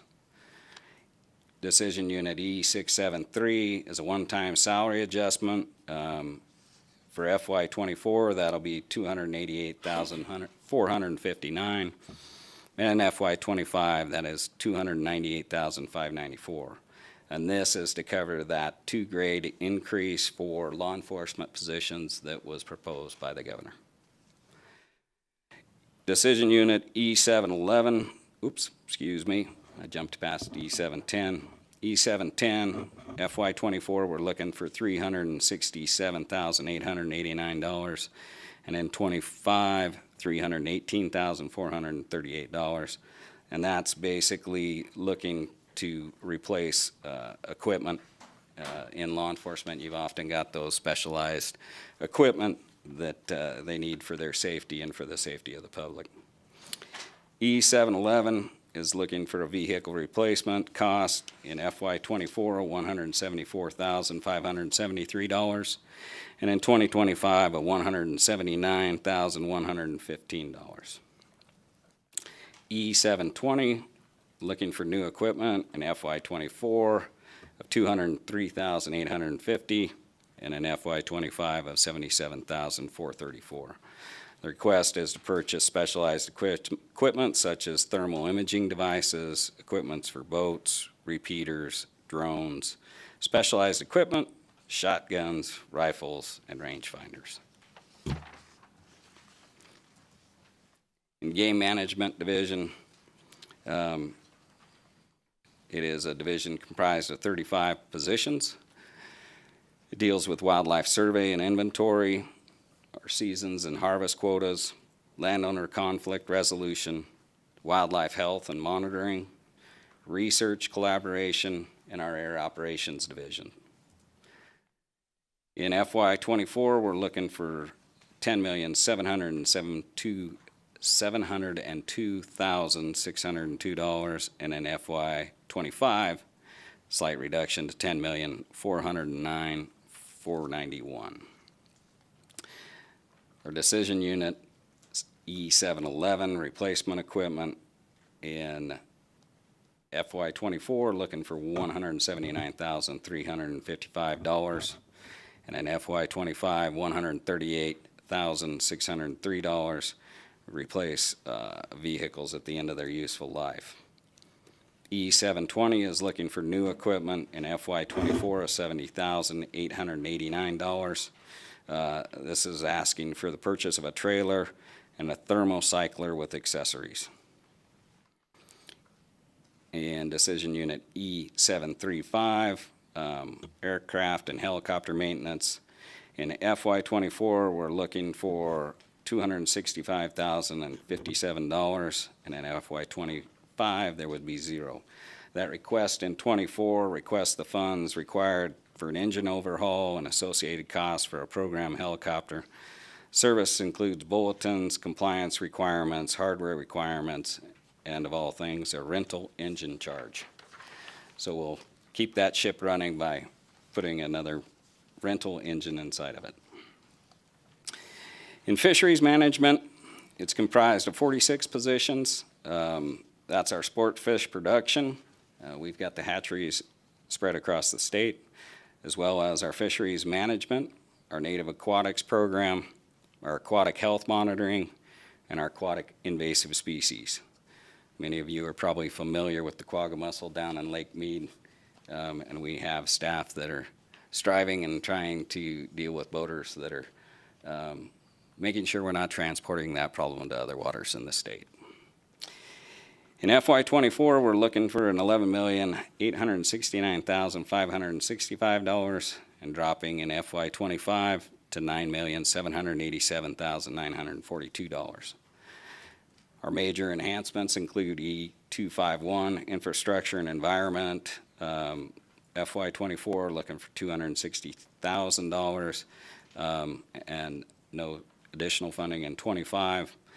This request funds replacement parts to refurbish the existing air cooling tower structure at Mason Valley Hatchery.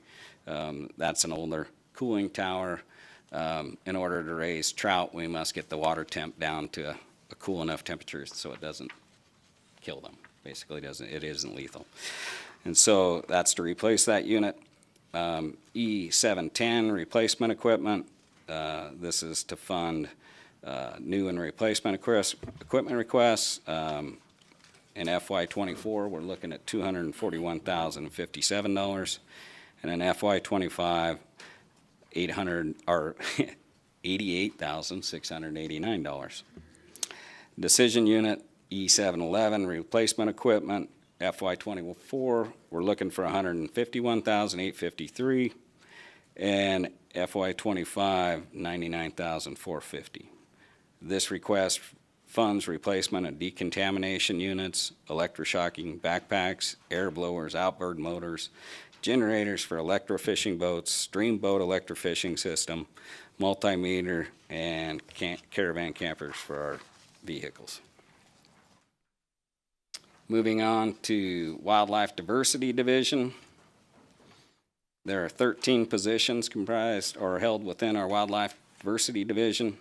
They're responsible for all of our non-game species spread across the state, and they're responsible for drafting and maintaining the State Wildlife Action Plan, which we are anticipating will be signed off on here shortly. We just completed that rewrite, and we're expecting approval on that any day. FY24, we're looking for $2.458 and $309, and in FY25, we're looking for a little bit more, $2,498,749. Major budget enhancement in this division is E711.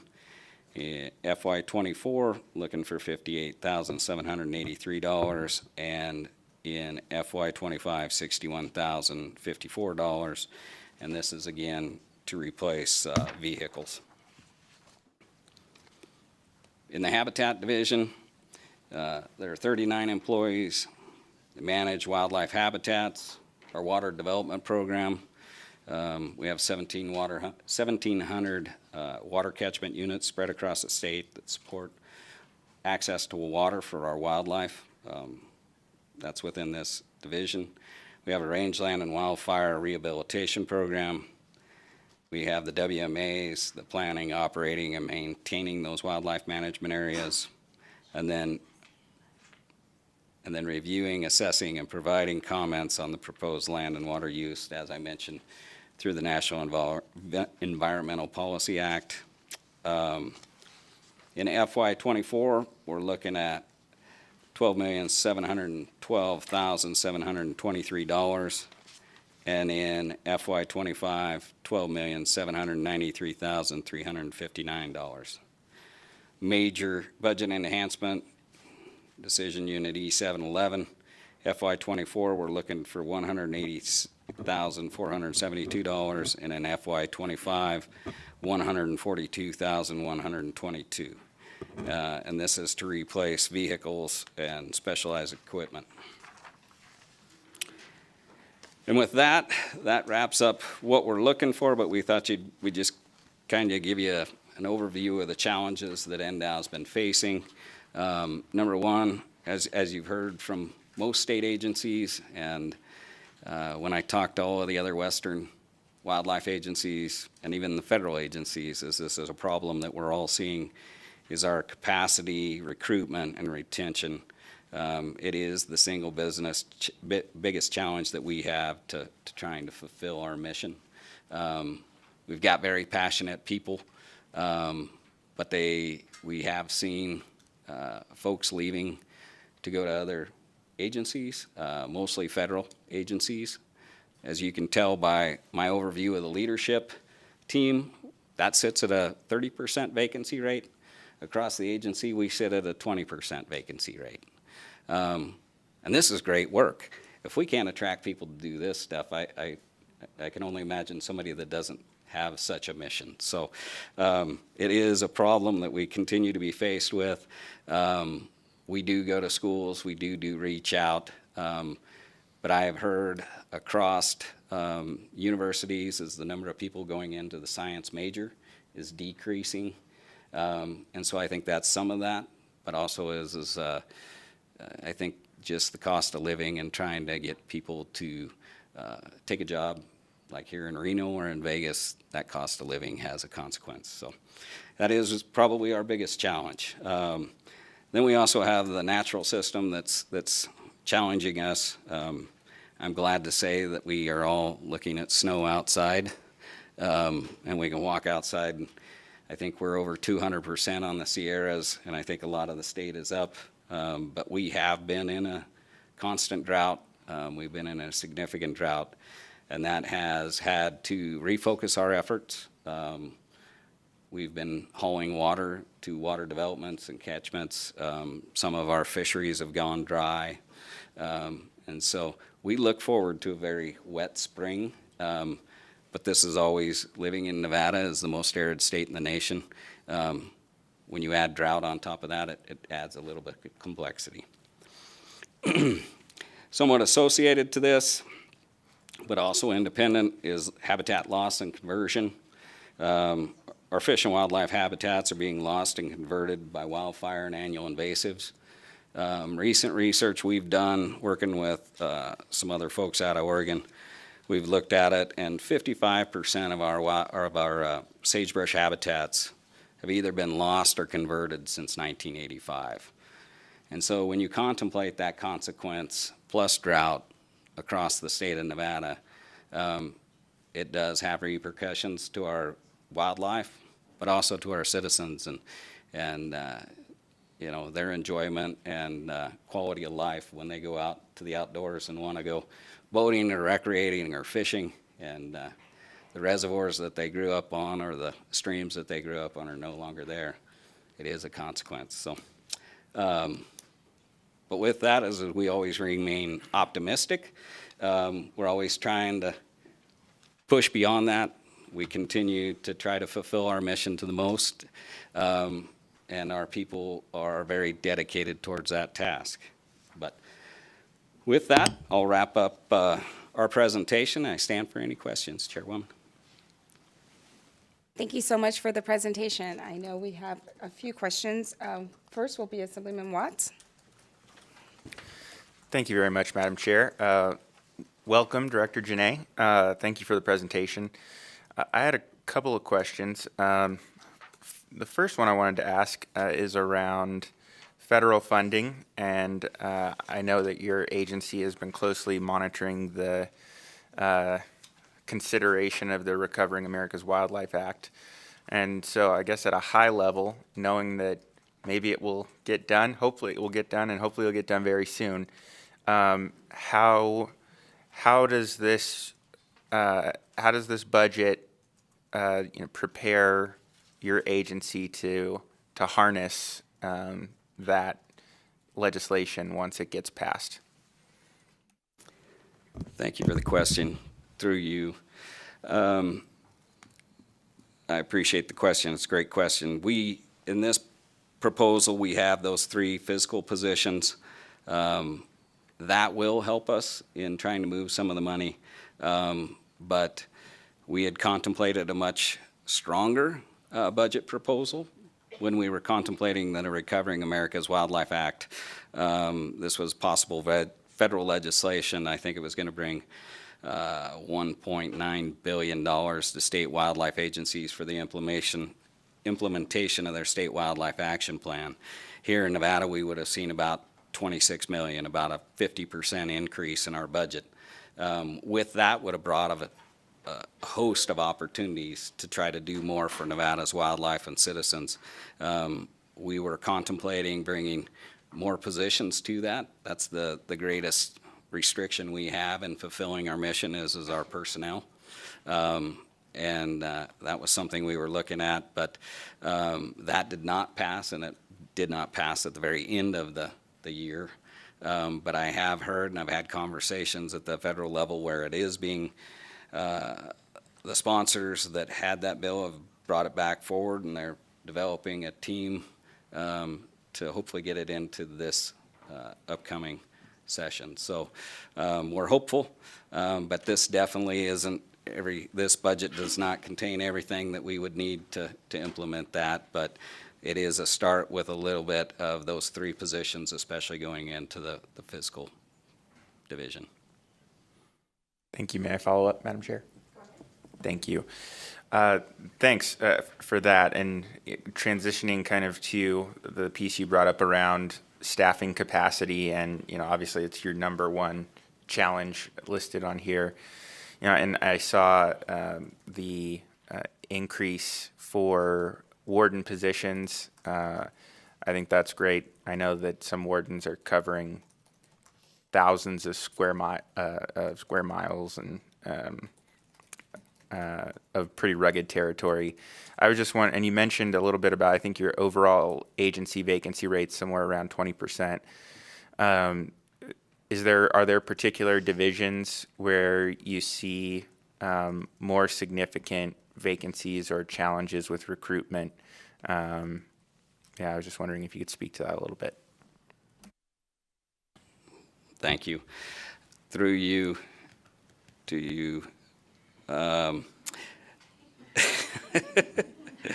got to get used to this. I'm new to this. I appreciate the question, Assemblyman Watts.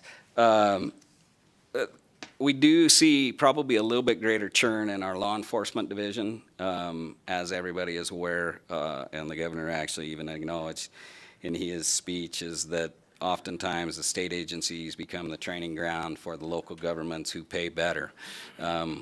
We see that as well.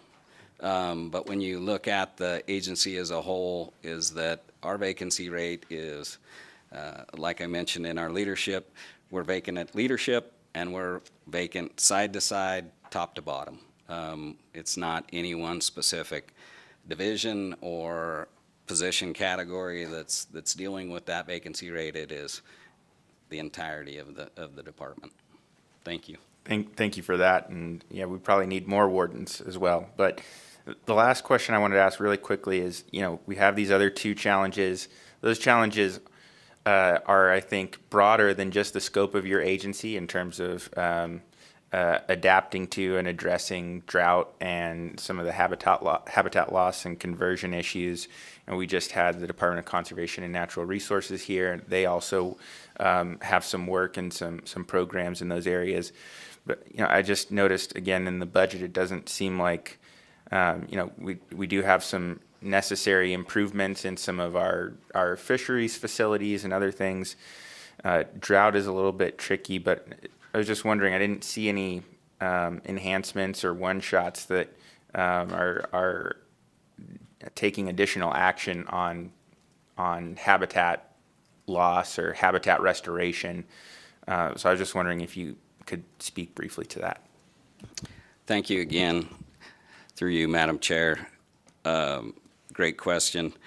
We do work with DCNR, Nevada Division of Forestry, BLM, U.S. Forest Service. Actually, there's an agreement here in the state. It's a shared stewardship agreement where we all try to increase our efficiencies and effectiveness in dealing with habitat restorations around the state.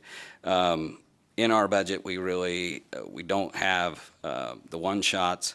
What we do have is we just recently signed a 5-year, $10 million assistance agreement with BLM to try to do restoration work on sagebrush habitats, and so we've got funding there. We've got contract capacity through that, and again, equipment would be a possible opportunity if we had staff to operate the equipment, but literally contracting those services is probably our most efficient and effective method right now. Thank you. Senator Titus. Thank you, Madam Chair, for the question. And first, thank you and all of your team for being here today and still staying passionate about Nevada's wildlife. I, as a hunter and a fisherman, like you a lot better that I drew some tags this last year and were able to fill them. So thank you for that. I have a question on slide number 9. And I worry about the fact that we sometimes love our outdoors too much, overlove it. And you're doing some marketing and outreach to get more fishermen and more hunters to Nevada when we already have this incredible amount of people that are using our system. And I'd like to see, and you probably don't have it with you, the increase during the COVID, more people wanted to go outside. And so there was a tremendous increase in applications for hunting and for fishing. And I'd love to see what that looked like, that curve. I saw it at one time early on, haven't seen it since. And if you could maybe just supply that to us, because I'm really concerned about that dramatic jump in applications and wondering if we're going to see now, if this last fall you had less. It'll be interesting in March when it first starts and when we apply again this year, if you still see that interest, and if so, some plan to kind of handle that increase impact. So that's my first question, and you probably don't have an answer to that. Happy for you to get back to me on that one. My second question is on slide number 11, which is the wildlife diversity, and have big concerns on, as Assemblyman Watt brought up, the habitat, the restoration. Haven't heard, have very big concerns about a decreasing deer population. And so if you could see what you're doing on the habitat restoration, what our herd population looks like currently. Someone, I'm sure, is doing some of those studies. I'm very concerned. And along that same line, with our drought that we have no food. And now we have this wonderful winter that we're having. Literally, I have about 8 deer in my front yard. Every morning, they've destroyed some of my plants I've had planted since the 80s. Not complaining, we finally bought a deer block for them so they'd eat something else besides my plants.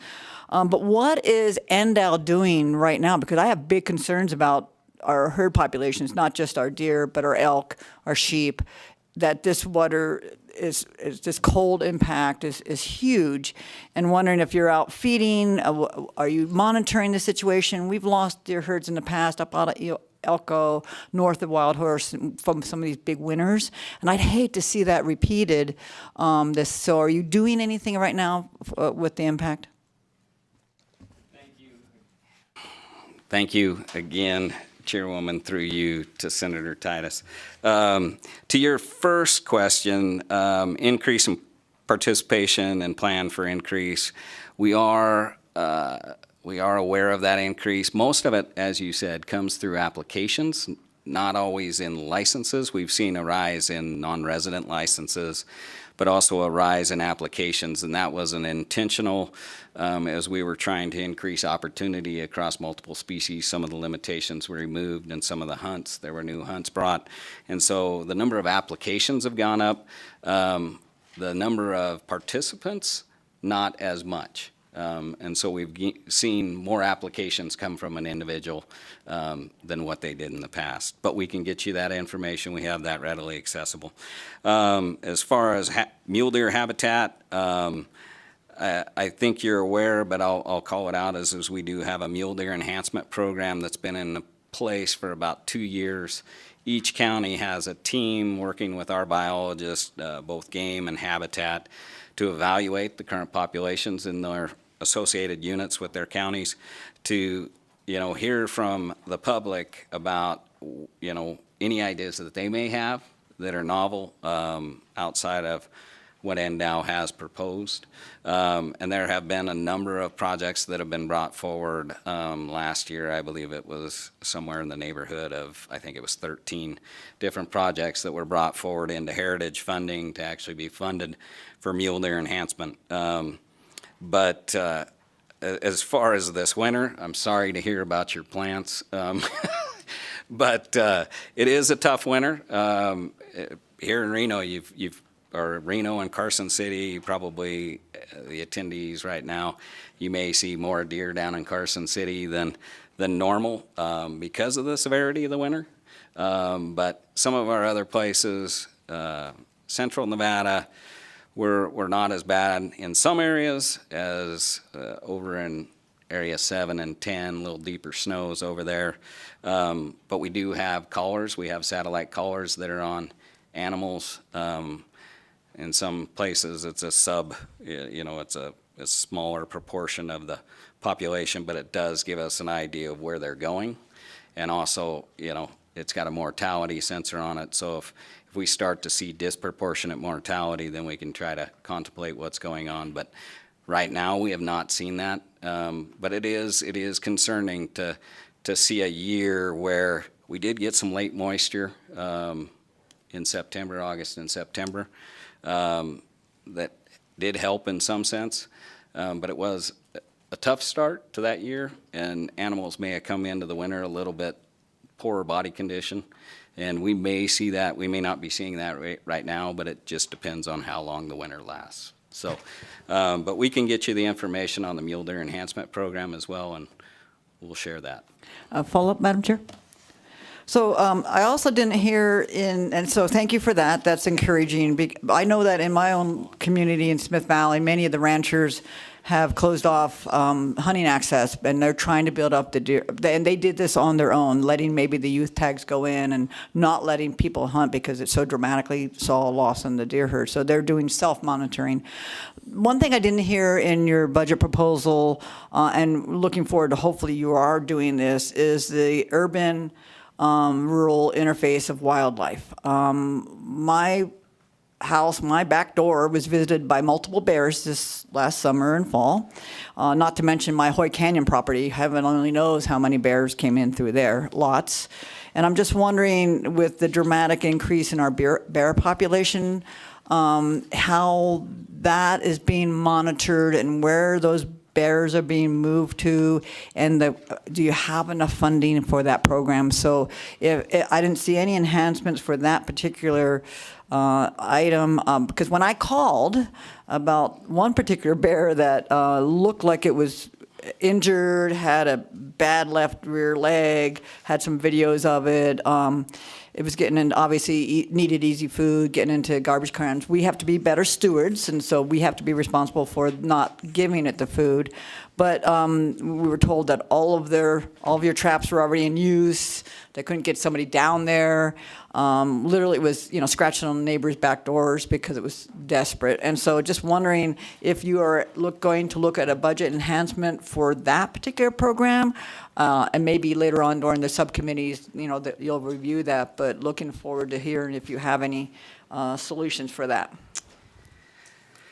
Thank you for the follow-up question, again, through you, Madam Chair, to Senator Titus.